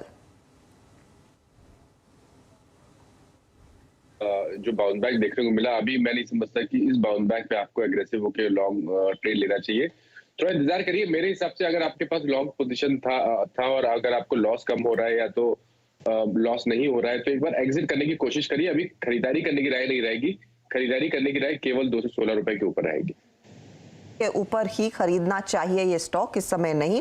ये फिलहाल राय पावर ग्रिड पर मानस की है। मोमेंटम आ चुका है। शरद, इस क्लैरिफिकेशन को, भले ही ये सोर्स बेस्ड क्लैरिफिकेशन है और ऑफिशियली ऊर्जा मंत्रालय की तरफ से बयान जल्दी आने की उम्मीद है, आप कैसे पढ़ेंगे? मैं बहुत पॉजिटिव हूँ इस स्टॉक पे और स्पेस पे। जैसा यतिन अभी बोल रहे थे कि जितने बड़े कैपेक्स की जरूरत है पावर में, तो पावर को ट्रांसमिट करने के लिए ट्रांसमिशन में भी उतनी ही ज्यादा जरूरत पड़ेगी। और जैसा हम रिन्यूएबल फोकस भी अक्रॉस इंडिया और ग्लोबली देख रहे हैं, तो काफी बढ़िया अपॉर्चुनिटी है पावर ग्रिड के लिए। जो ट्रांसमिशन पे खर्च होता था लगभग उसका 1.5 या दुगना खर्च होगा अगले 15-20 साल तक, जिसका सीधा फायदा पावर ग्रिड को मिलना चाहिए। वैल्यूएशन वाइज भी अगर आप देखें तो एक्सपेक्टेशन तो बहुत सबड्यूड है कि 20-22 रुपए की ईपीएस आएगी, बट प्राइस टू बुक पे अगर ये भी मल्टीपल जो अभी तक इनको मिलता है 2, 2.25 भी मिलता है, तो मुझे लगता है 300-325 के लक्ष्य के हिसाब से पावर ग्रिड एक बहुत बढ़िया बेट है। और लॉन्ग टर्म तो मैं बहुत बुलिश हूँ स्पेस में।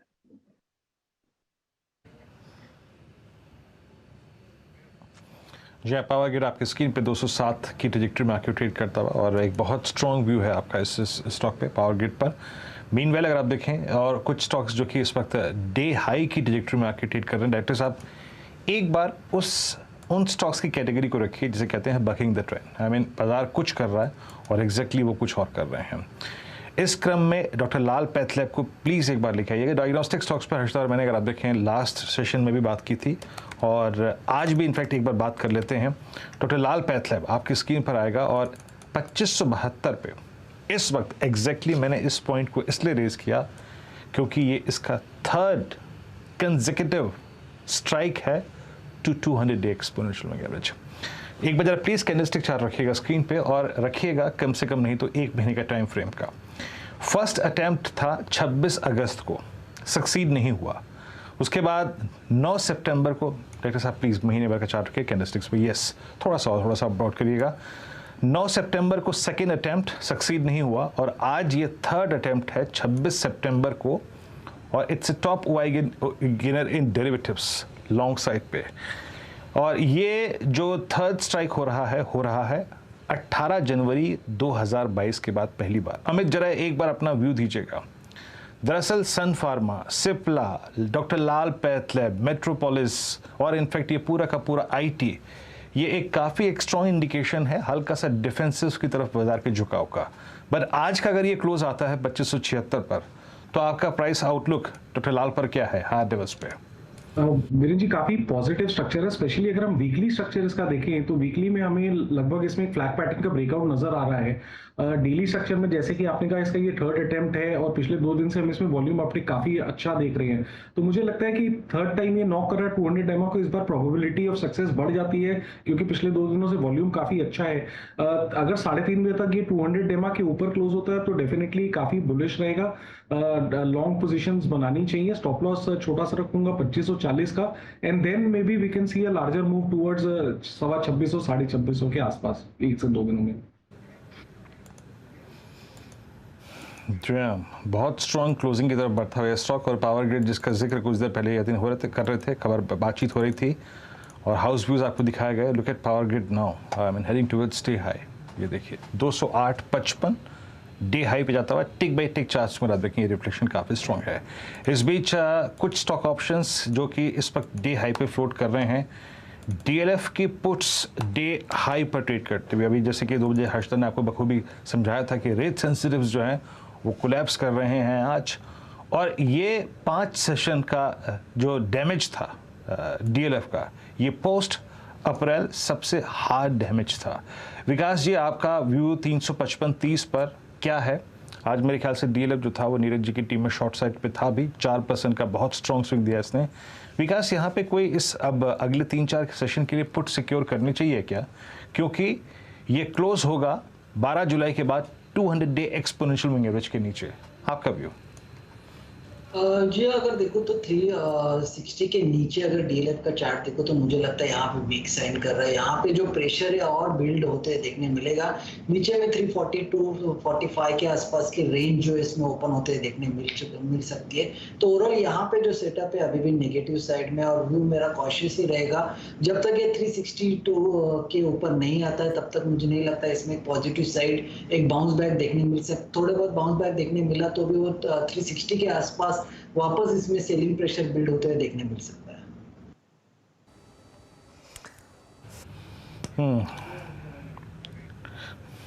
DLF आपकी स्क्रीन पर देखें, डीलो की ट्रैजेक्टरी में आके ट्रेड करता हुआ। चलिए अब एक बातचीत करते हैं थोड़ा सा लॉन्गर टर्म पर्सपेक्टिव से, और हमारे साथ श्री देवेंद्र चौकसी KR चौकसी सिक्योरिटी से मौजूद है इस वक्त बातचीत करने के लिए। देवेंद्र जी नमस्कार, कार्यक्रम में स्वागत है आपका। और आई थिंक जुलाई, अगस्त, सितंबर, ये 3 महीने, इनफैक्ट मिड सितंबर तक हमने सेलिब्रेशन मोड देखा। That differential between US market and I think Indian markets, उसको सबने सेलिब्रेट किया। बट अब 2-3 फियर इकट्ठे आ जाना, I mean specially US rate hikes, inflation, और दूसरा अगर आप देखें रशिया यूक्रेन, इन्होंने वो जो डिफरेंशियल था वो ख़त्म कर दिया मात्र 3 से 4 सेशन में।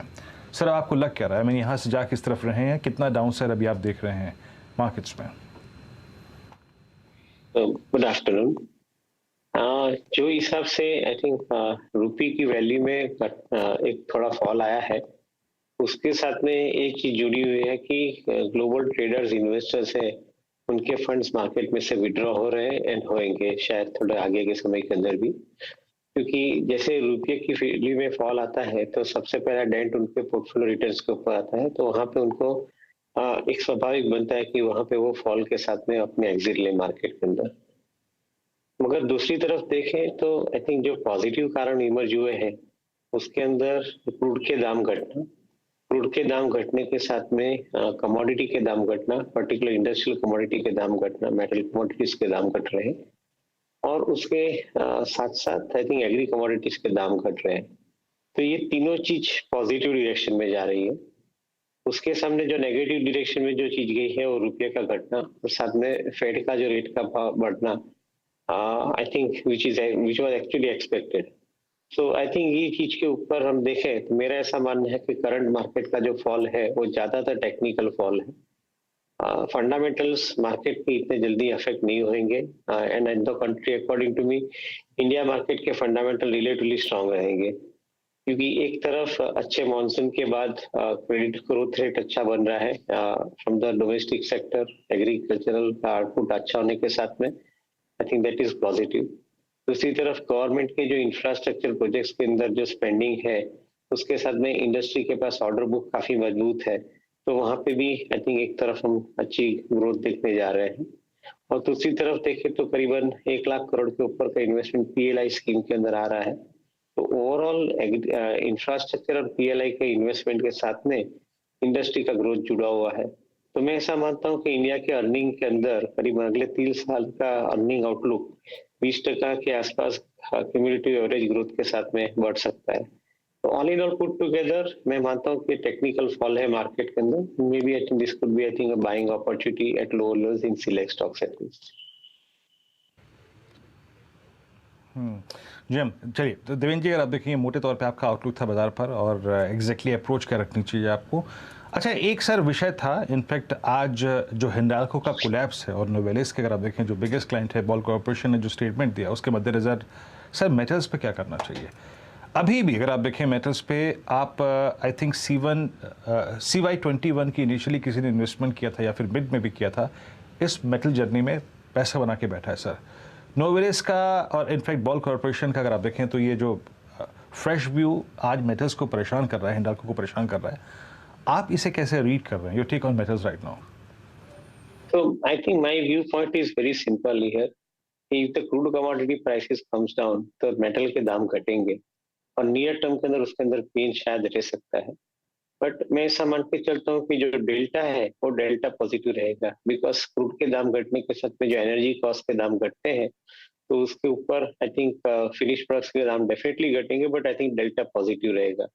तो ओवरऑल ग्लोबल मार्केट के अंदर मेटल कमोडिटी का आउटलुक मेरे हिसाब से पॉजिटिव रहना चाहिए। उसका मेन रीजन ये है कि जो अल्टरनेट एनर्जी सेगमेंट की तरफ पूरी वर्ल्ड की मूवमेंट है, जिसके अंदर सोलर पावर है, विंड पावर है और हाइड्रोजन पावर है, तो ये तीन पावर के सेगमेंट के अंदर without the metal I think you cannot produce any of them. You know, I think neither you can produce solar panels, nor you can produce solar wind turbines, or neither can you produce hydrogen tanks. So all these things would require metals. That is one thing very, very clear. Electric vehicles के साथ में आपका metal का growth जुड़ा हुआ है, तो भी मेटल के साथ में आई थिंक मेटल के लिए पॉजिटिव रहेगा। तो ओवरऑल डिमांड सिनेरियो मेटल के लिए पॉजिटिव है। शायद नियर टर्म के अंदर because of the sharp fall in the prices, because of the crude oil prices, ये मेरे ख्याल से थोड़ा बहुत इम्पैक्ट दे सकता है एक क्वार्टर के अंदर कोई कंपनी के अंदर कि जहाँ पर उनको एक बार नेगेटिव डेल्टा देखना पड़े to a certain extent, not to a complete extent. तो इसके हिसाब से मार्केट थोड़ा कॉशियस हुआ है, and maybe I think one of the reason for which I think the profit warnings have started coming. अच्छा सर, ये एक और चीज़ इनफैक्ट अगर आपने पिछले 2-3 दिन में नोटिस किया हो कि बाजार ने बहुत इंटरेस्टिंगली, बहुत टाइमली अपने आप को थोड़ा सा एडजस्ट करना शुरू कर दिया, swing towards FMCG, swing towards pharma stocks like Cipla, Sun Pharma at all time high, और IT में 2 दिन से अगर आप देखें बड़ा खूबसूरत सा डाइवर्जेंस है सर। आज भी निफ्टी IT जब हम सारे के सारे US की चिंताओं के बीच में घिरे हुए हैं, FIs एक्सिट के बीच में घिरे हैं, Nifty IT is up about 1.17%। तो ये डिफेंसिव्स की तरफ झुकाव, और डिफेंसिव्स में आपका बहुत ही जो झुकाव अगर किसी स्पेस पे है, मैंने आपके पास FMCG है, आपके पास IT है, आपके पास फार्मा है, आप क्या प्रेफर कर रहे हैं सर इस वक्त? तो I think IT looks I think reasonably clear, क्योंकि एक तो जो पीक लेवल से थोड़े दाम भी घटे हैं IT स्टॉक्स में, और comparatively IT company demand scenario is intact. Recession की कोई ज्यादा इम्पैक्ट IT कंपनीज के ऊपर आए ऐसा मुझे नहीं लगता। At least select IT companies will survive well. जो मिड टियर IT कंपनीज है जो प्योर सर्विस मॉडल के ऊपर जी रही है, वो शायद थोड़े बहुत डिफिकल्टी में आ सकते हैं, but I think those who are having higher technology based to talk about, उनके लिए एक अंदर है मेरा ऐसा मानना है कि अच्छा टाइम रहेगा। सो IT looks reasonably strong. Infosys, TCS जैसी कंपनी का आप एक आउटलुक निकाल के देखें तो करीबन अगले 5 या 7 साल का उनके पास ऑर्डर बुक एग्जीक्यूशन का एक विजिबिलिटी है। So given that kind of a situation, मेरा ऐसा मानना है कि IT will remain relatively on a stronger wicket. At the same time, जो हिसाब से टेक्नोलॉजी में बदलाव आ रहे हैं और जो हिसाब से हर इंडस्ट्री को एक कंपल्शन हो रहा है कि I think they will have to adopt to the technology led environment for the growth. मेरा ऐसा मानना है कि IT companies will relatively remain stronger. So IT would be I think a strong bet along with consumption. तो consumption के अंदर auto ancillary, FMCG, FMEG, I think ये sector को आप ध्यान में रख सकते हैं.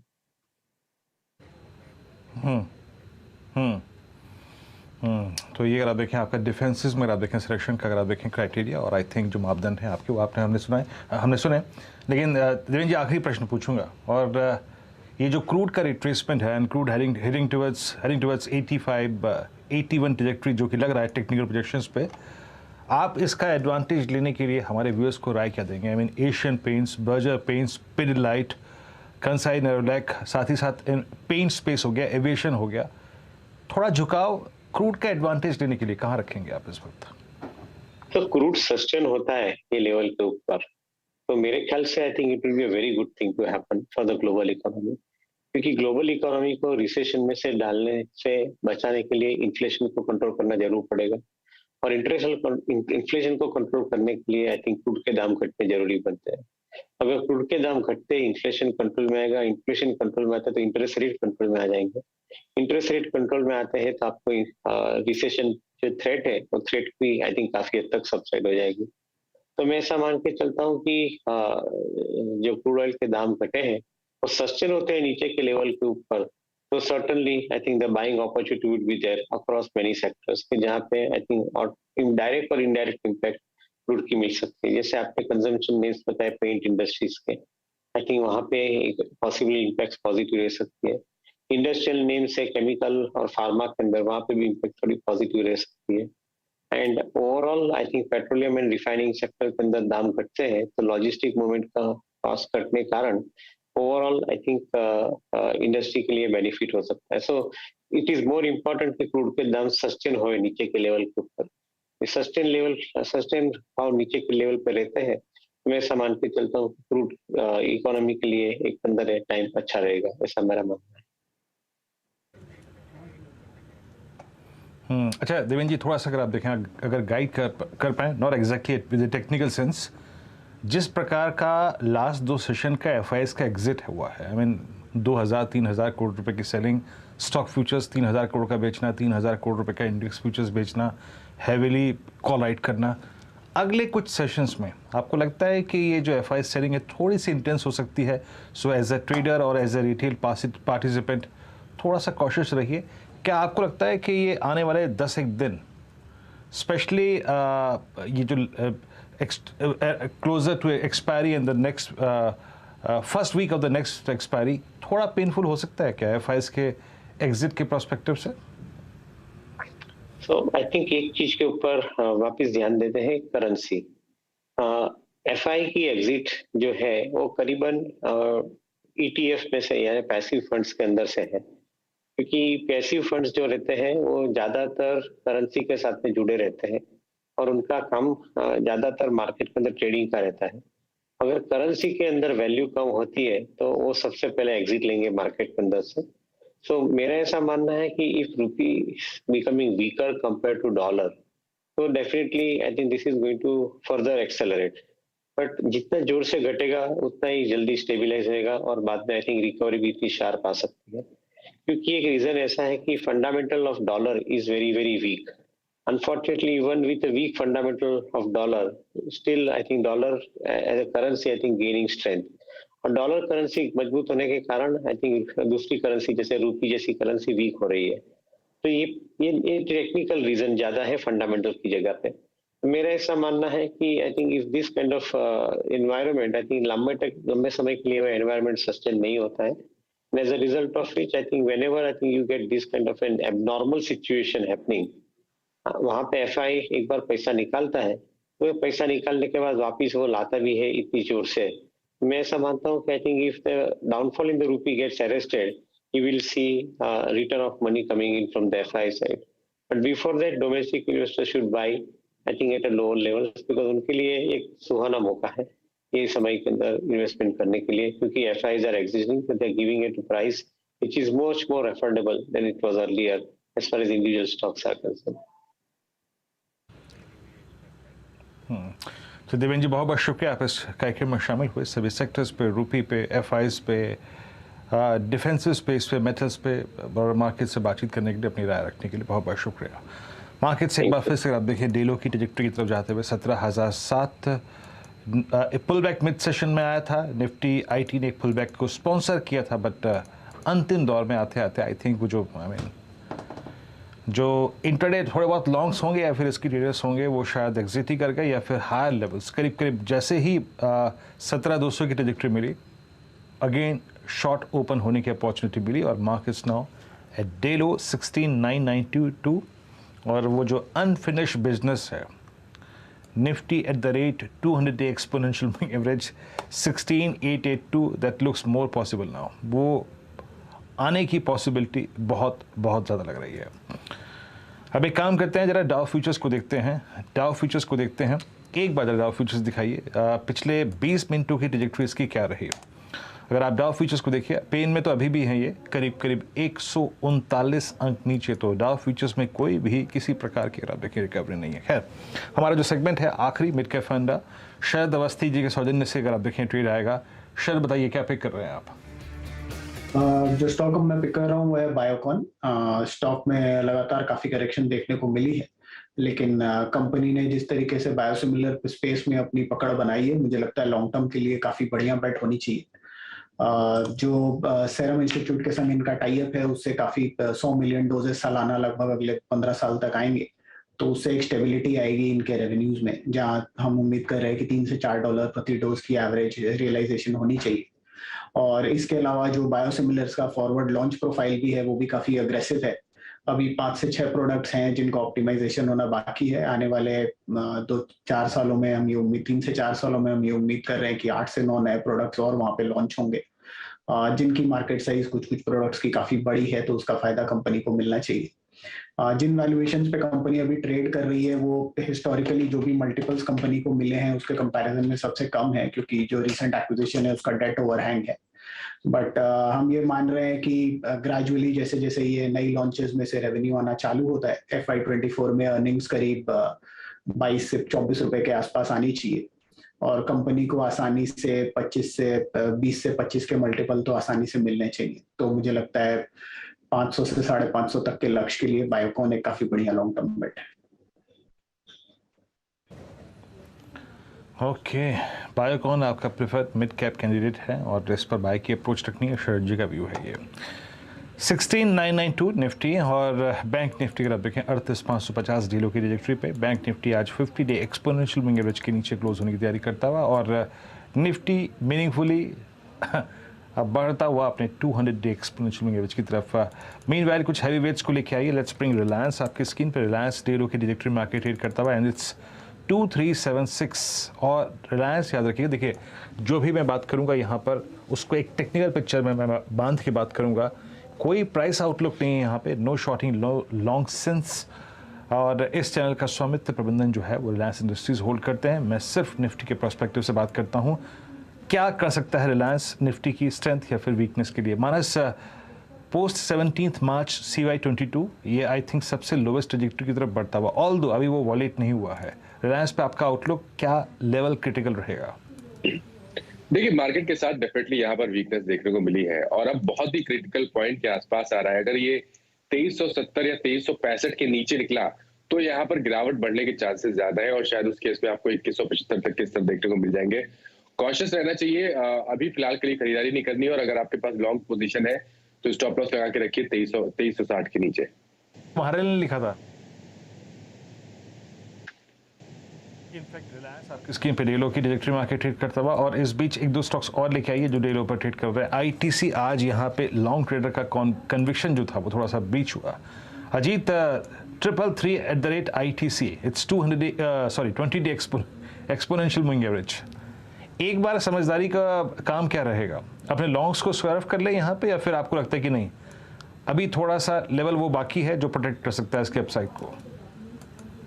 वीरेंद्र देखिए, अगर कैंडल्स की बात करें तो सबसे बड़ी कैंडल, नेगेटिव कैंडल मैं देख पा रहा हूँ पिछले करीब 3-4 महीनों में जो बनी है वो यही बनी है। आज की कैंडल अगर ये यहीं पे क्लोज होता है तो एक बार को अगर आपके पास नीचे के लॉन्ग्स चलते आ रहे हैं, क्योंकि मोमेंटम फेड आउट नहीं हुआ इस पूरे इस रैली में, जहां पे कि स्टॉक 270 से लेकर 350 तक की छलांग लगाई है, 20 दिन के एक्सपोनेंशियल मूविंग एवरेज को होल्ड करते हुए चला है।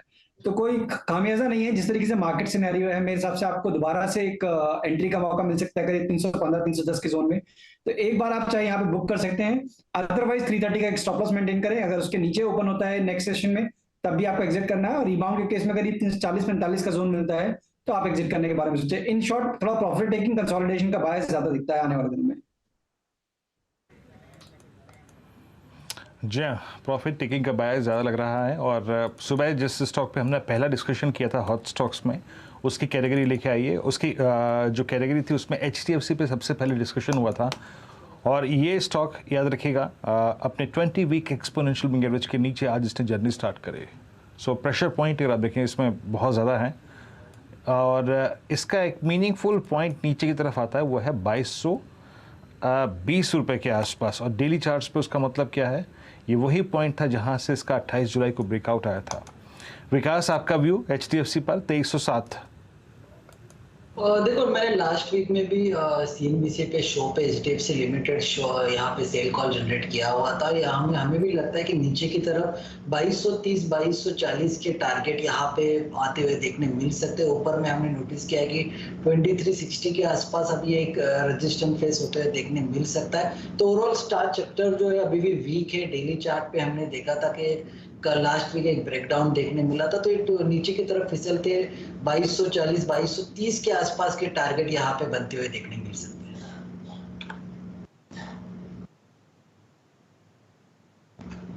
तो इस बीच आपकी स्क्रीन पे HDFC और देखिए कैनविन होम्स, क्या डिजास्टर्स रहा। अगर आप देखें एक खबर, अगर आप देखें रेजिग्नेशन इसके लिए 16 सितंबर से ये स्टॉक अब करीब 480 की ट्रेजेक्ट्री में। क्या बेहतरीन, जिसे कहते हैं ना, मैंने एक चार्ट था, गजब पैसा बना के दिया। एंड स्पेशली इसने अप्रैल 2020 से जो लेके अब तक वेल्थ क्रिएट करके दी थी, उसका लगभग 50% कोलैप्स हो गया। शायद मैं इनफैक्ट BTST ट्रेड्स पर जाऊं उससे पहले आई थिंक अगर मेरे पास डिलीवरी में स्टॉक होता तो मैं अच्छा खासा पैसा बना के बैठा था लगभग 2 साल में, और वो पैसा आधा हो गया सडनली 480 नाउ। कहाँ 680 के हम ब्रेकआउट की बात कर रहे थे। अभी अप्रोच क्या होनी चाहिए, जिसने इसको डीमैट में रखा हुआ है, जिसने इसको अगर आप देखें लॉन्ग टर्म होल्डिंग में रखा हुआ है, उसकी अप्रोच क्या होनी चाहिए? देखिए, मेरे हिसाब से ये जो नर्वसनेस है ज्यादा करके जब से वो कॉर्पोरेट गवर्नेंस के इश्यूज हाईलाइट हुए और फिर ये बात आई कि शायद वो बहुत मटेरियल नहीं है, तो वापस से वो मूवमेंट ऊपर की आ गई। बट अब ये रेजिग्नेशन के बाद वो काफी हाईलाइट हो जाता है। और किसी भी फाइनेंस कंपनी में अगर इस टाइप के इश्यूज आते हैं तो बेस्ट है कि जब तक क्लैरिटी नहीं आ जाए आप उसको अवॉइड ही करें उस स्पेस को, क्योंकि अब वापस जब उसमें ऑडिट या स्क्रूटनी होगी उसमें कितना प्रॉब्लम निकलेगा ये हम लोगों को मालूम नहीं है। बाजार में एक बार रिलीफ रैली आई, लेकिन उसके बाद जिस तरीके से ये करेक्शन आई, वैल्यूएशन के लिहाज से काफी ठीक है, बट ऐसी इवेंट्स पे यूजुअली मुझे लगता है रिस्क काफी ज्यादा रहता है। तो बेटर है कि आप इसमें से एक बार निकल जाएं। जब आगे पीछे कभी क्लैरिफिकेशन आ जाती है नंबर्स के हिसाब से कि फाइनल इंपैक्ट कितना आएगा, तब आप वापस एक क्लैरिटी के साथ इसमें एंट्री पॉइंट बनाए, रादर देन कि इस अनसर्टेनिटी के साथ लिंगर ऑन करें, क्योंकि प्राइस मूवमेंट ये सजेस्ट कर रही है कि कुछ तो बहुत अबनॉर्मल हो रहा है कंपनी के अंदर।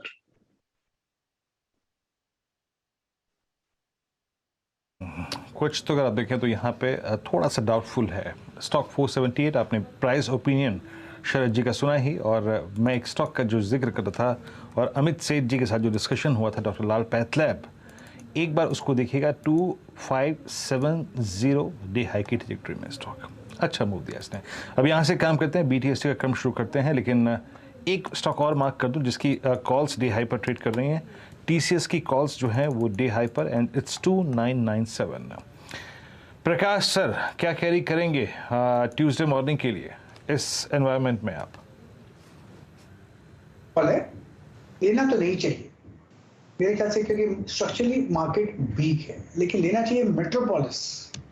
यहाँ पर एक अपू लगता है, ये मैंने एक बजे के कॉल में दिया था, 1475 का स्टॉप लगाकर चले मेट्रोपोलिस में, तो पॉसिबल है कि 1575 देखने को मिल सकते हैं कल तक BTST के तौर पर। Metropolis 1475 stop, 1575 target.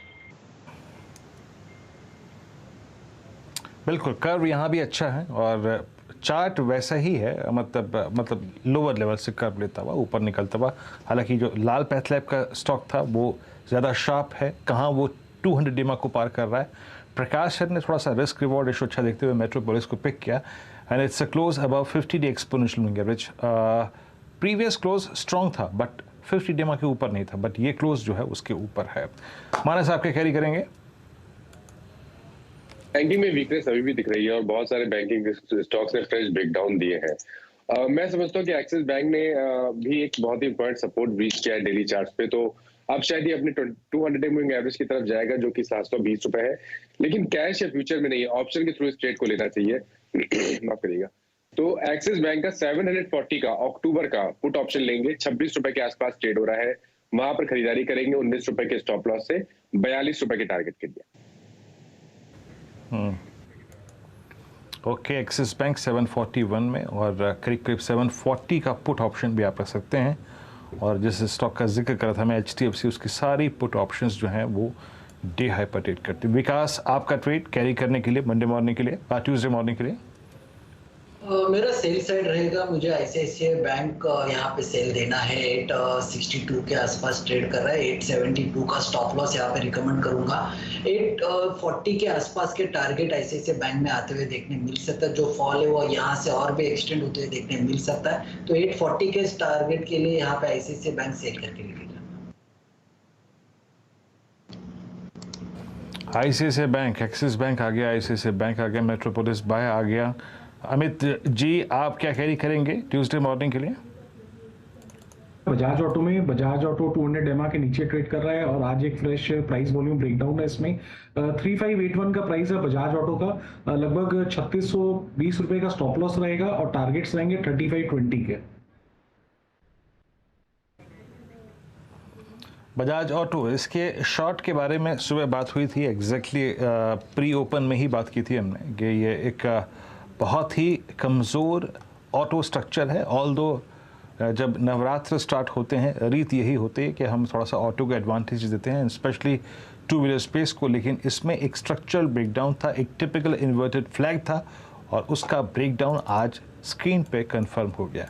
याद रखिएगा 11 मई 2022 के बाद से लेकर अब तक का इसका बेस है और वो जो परसिस्ट करता था वो करता था 3610 पे, वो भी वॉलेट आज बजाज ऑटो ने कर दिया है। एक बार मैं इसको थोड़ा सा क्रॉस करके देखूं, मतलब एक क्रॉस चार्ट अगर हीरो मोटोकॉर्प का बजाज ऑटो को देखूं, समहाउ हीरो मोटोकॉर्प ने अभी भी अपने जो डिसेंसी है बनाई रखी हुई है और अपने 200 डे एक्सपोनेंशियल मूविंग एवरेज के ऊपर ट्रेड कर रहा है। और एक बार TVS देखे आइएगा आपकी स्क्रीन पर, TVS मोटर्स 1025 पे। आज TVS मोटर्स ने, देखिए क्योंकि ये अभी बजाज ऑटो का जिक्र हुआ ना, तो मैं यहाँ पे बात कह लेता हूँ कि TVS ने आज एक इंट्राडे फॉल देखा और वो सीवियर फॉल था। इनफैक्ट इंट्राडे लो क्रिएट किया था इसने 997 का, यानी लॉजिकली 28 रुपये की इंट्राडे लो रिकवरी है। But it's a clear message, अगर आपके पास होल्डिंग है, कि थोड़ा सा आश्वस्त हो जाइए कि करने का चाहिए। विकास, एक बार बताइएगा, क्या अगर 1020 के नीचे TVS की क्लोजिंग आ जाए, यानी अपना 20 day exponential moving average wallet कर दे? अच्छा, मेरे ख्याल से विकास चले गए। मैं ये लॉजिकल प्रश्न इसलिए पूछ रहा हूँ क्योंकि अगर आपके पास TVS है, मैं मानस से पूछ लेता हूँ एक प्रश्न। मानस, अगर TVS आपके पास है, 19 मई से लेकर अब तक ये एक क्लियर कट फॉर्मूला रहा है, फंडा रहा है TVS पे कि जनाब मैं 20 डेमा के नीचे क्लोज नहीं होऊंगा। अभी तक नहीं हुआ ये 19 मई के बाद से लेकर अब तक, लेकिन आज की कैंडल को देख के आपको कुछ शक शुबा, कुछ अगर आप देखें कंसर्न्स लग रहे हैं कि लॉन्ग्स को एक बार ट्रिम करने का या फिर रिड्यूस करने का वक्त आ चुका है? देखिए, आज लोअर लेवल पे बाइंग इंटरेस्ट जरूर देखने को मिला TVS मोटर्स में, लेकिन अगर आप क्लोजिंग बेस पे देखिए तो शायद ये 20 डे मूविंग एवरेज के नीचे क्लोज होगा, जो कि स्टॉक के लिए तो बेहतर नहीं है। आपके पास लॉन्ग पोजीशन है तो आप एक स्टिक स्टॉप लॉस से बने रह सकते हैं। आज का लो अब बहुत इंपॉर्टेंट होगा। देखिए, अगर ये 990 के नीचे फिसलेगा तो आपको कम से कम 100 रुपए का डाउन साइड देखने को मिल जाएगा, इसलिए 990 का स्टॉप लॉस जरूर रखिए। खरीदारी करने की सलाह नहीं रहेगी, खरीदारी करना है तो केवल 1045 के ऊपर ही TVS मोटर्स पे आप फ्रेश खरीदारी करेंगे, लेकिन लॉन्ग पोजीशन में बने रह सकते हैं 990 के स्टॉप लॉस के साथ।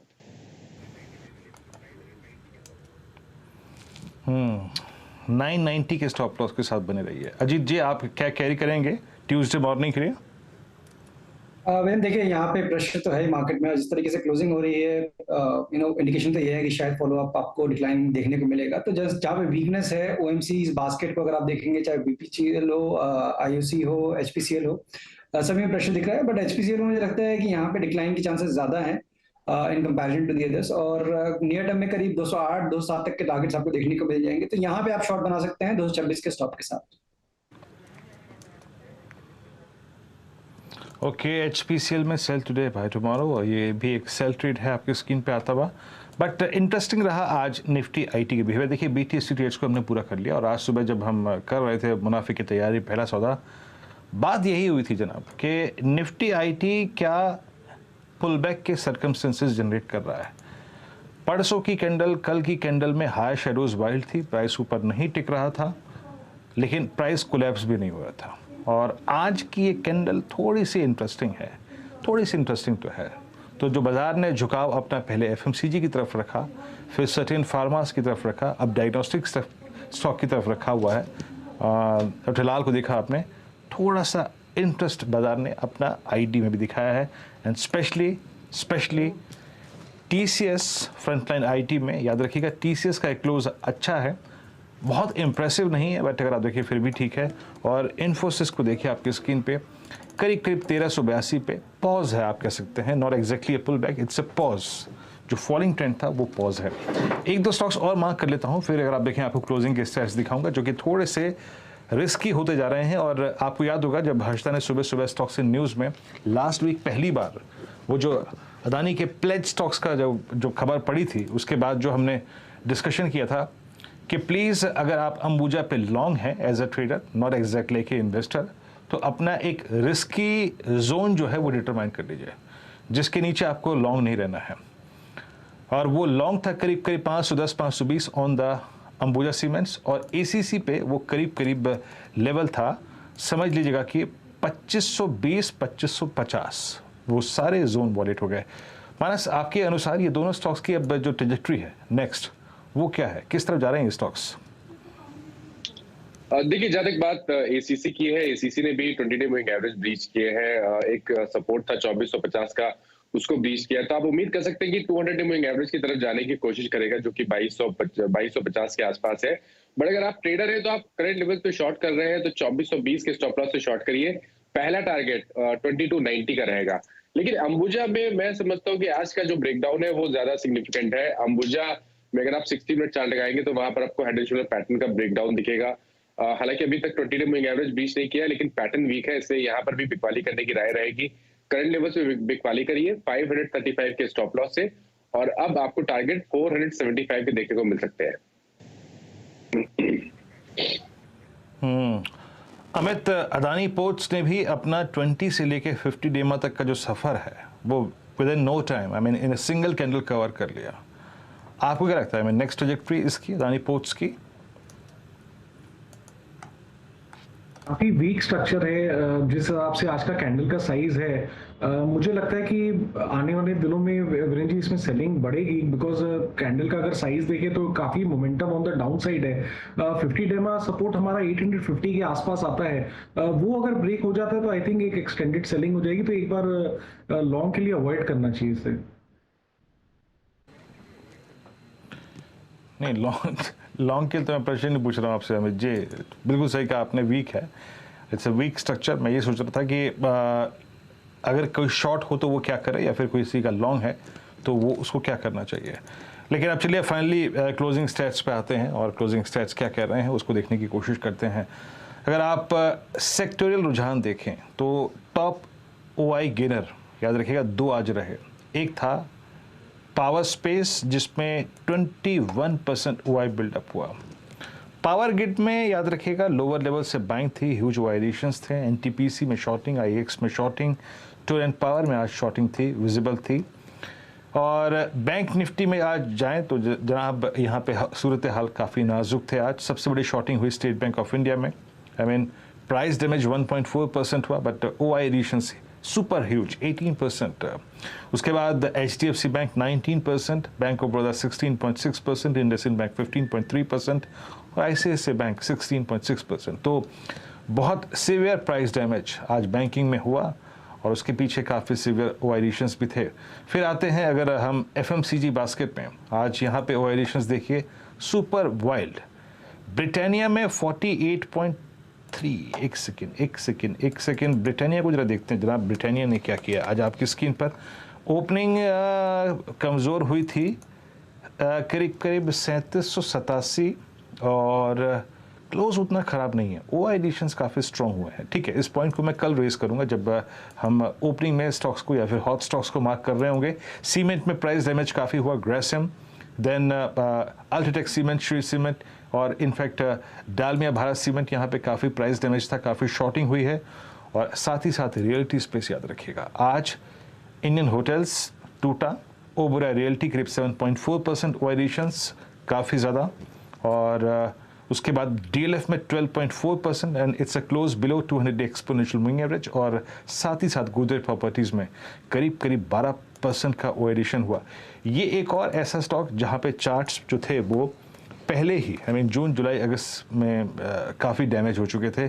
और आप देखिए गोदरेज प्रॉपर्टीज अब कहाँ है, it's 1162, the worst price performer in entire real estate space in CY22 यानी कैलेंडर वर्ष 2022 की शुरुआत इसने करी थी करीब समझ लीजिएगा कि 2037 के प्राइस से, और वहाँ से भी ये 1161 यानी मोटा मोटी 900 रुपये लुढ़क चुका है। और इसके करियर हाई से कंपेयर करूँ तो 2570 से यानी मोटा मोटी कितना हो गया अगर आप देखें तो लगभग 1400 रुपये। तो 1400 रुपये रिट्रेसमेंट माइनस, ये देख पा रहा हूँ मैं भी स्क्रीन पर और आप भी देख पा रहे होंगे कि 17 दिसंबर 2020 से लेकर अब तक जो बेस मेंटेन्ड है, अगर वो वॉलेट होता है 1155-1150 पे, तो प्राइस पोजीशन क्या कहेगा इसका? मैं सुन नहीं पाया, आप प्लीज क्वेश्चन को रिपीट कर दीजिए। मैं किस स्टॉक के बारे में बात करूं? आज आपके ईयरफोन के साथ सुबह से अगर आप देखें दिक्कत है हमारा। आज लखनऊ का सबसे अच्छा ईयरफोन खरीद के कान में लगाइएगा अपने कल सुबह। नहीं, मैं गोदरेज प्रॉपर्टीज की बात मैं कुछ और देखा था। बेस नवंबर 2020 से लेके अब तक का जो बेस है वो वॉलेट होने की तैयारी करता हुआ गोदरेज प्रॉपर्टीज। जी, तो देखिए गोदरेज प्रॉपर्टीज की जहां तक बात है, इसमें कोई डाउट नहीं कि यहाँ पर ट्रेंड बहुत नेगेटिव है। लोअर टॉप लोअर बॉटम लगातार बन रहे थे और अभी कुछ दिन पहले देखिए बहुत इंपॉर्टेंट सपोर्ट जो कि 1300 रुपए के आसपास था, स्टॉक ने उसको ब्रीच किया। वो जो ब्रेकडाउन देखने को मिला था, उसके टारगेट करीब 1190 और 1200 की रेंज में आते थे, जो कि अचीव हो चुके हैं। तो यहाँ पर अब फ्रेश बिकवाली की राय नहीं रहेगी, इंतजार करिए कोई रिवर्सल देखने को मिले और स्टॉक 1210 के ऊपर सस्टेन करना शुरू करे, तब यहाँ पर आप बाउंस बैक के लिए खरीदारी करेंगे, लेकिन फ्रेश बिकवाली की राय यहाँ पर नहीं रहेगी। फ्रेश बिकवाली की राय यहाँ पे नहीं होगी। Multi year base is quite close, करीब 1155 के रेंज का। और कुछ काउंटर्स जो कि आज थोड़ा सा पेन में रहे, लेकिन हाँ एक रिकवरी काफ़ी स्ट्रांग थी। बजाज फाइनेंस करीब 7280 रुपये का अगर आप देखें तो यहाँ पर क्लोज आता हुआ।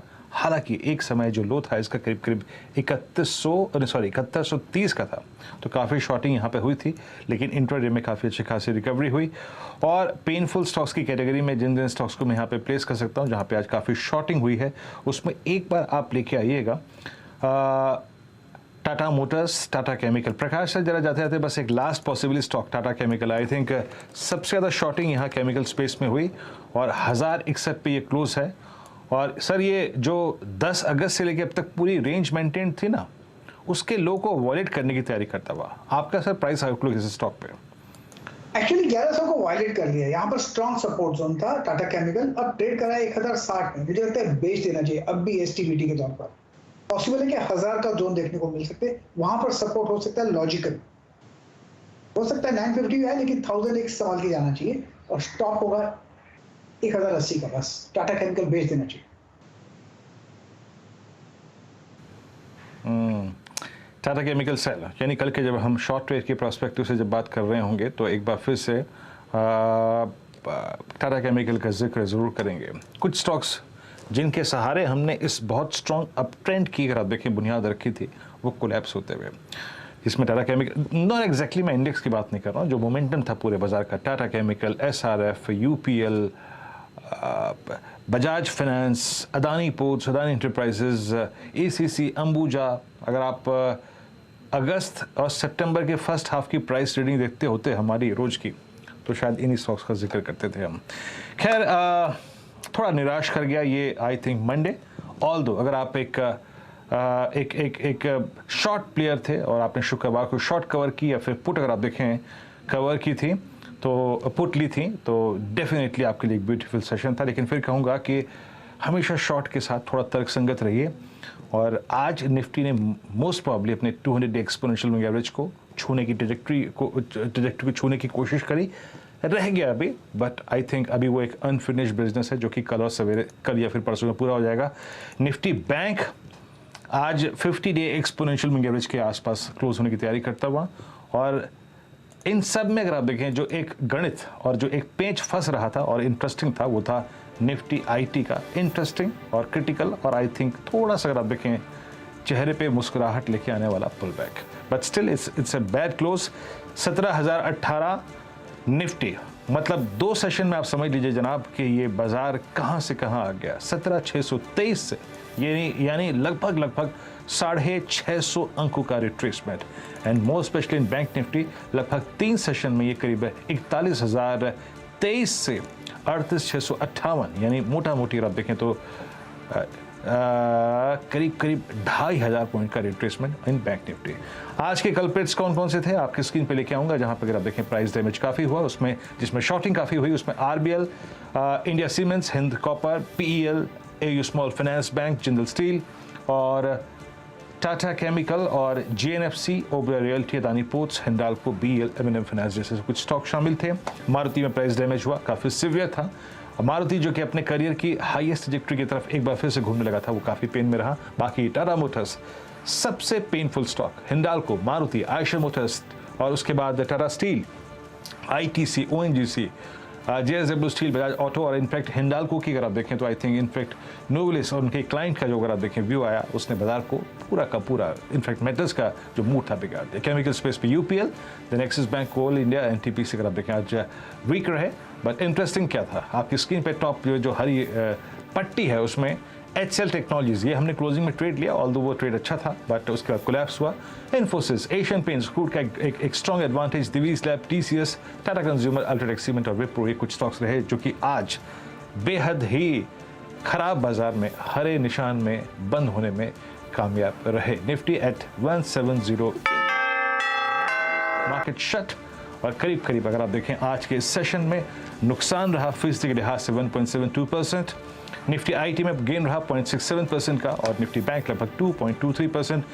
मिड कैप के लॉसेस काफ़ी वाइल्ड थे। मिड कैप में अगर आप देखें आज करीब 2.25% तक की गिरावट देखने को मिली और शार्प सेल ऑफ था। चलते एक बार डाउ जोन्स फ्यूचर्स को देखें अगर आपकी स्क्रीन पे, और एग्जैक्टली डाउ फ्यूचर्स क्या कर रहे हैं आपकी स्क्रीन पे, 167 अंक नीचे डाउ फ्यूचर्स, 29,436।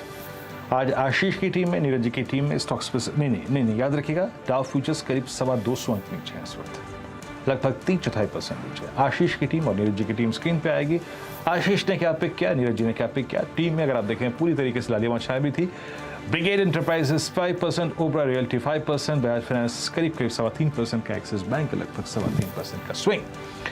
उसके बाद नीरज जी की टीम में आज बहुत सारे अगर आप देखें शानदार खिलाड़ी थे, उसमें DLF ने काफ़ी स्ट्रॉन्ग मूव दिया, टाटा मोटर्स ने काफ़ी स्ट्रॉन्ग मूव दिया, M&M फाइनेंशियल्स ने आप देखें सबसिक्वेंट सेशन में आज सेल ऑफ था, और Godrej properties, in fact real estate, auto और NBFCs, एंड NBFCs में भी वो जो कि इस सेल ऑफ का सबसे बड़ा कारण बनी हुई है। शुक्रिया आप सभी का इस कार्यक्रम में शामिल होने के लिए, सभी स्टॉक्स इंडिसेस पर राय रखने के लिए, इस पूरे मंच का। फिलहाल एक ब्रेक, CNBC आवाज़ पर खबरों का जो सिलसिला है वो जारी रहेगा। आपसे अगली मुलाकात होगी कल आशीष के साथ सुबह 8 बजे मुनाफे की तैयारी। तब तक के लिए नमस्कार।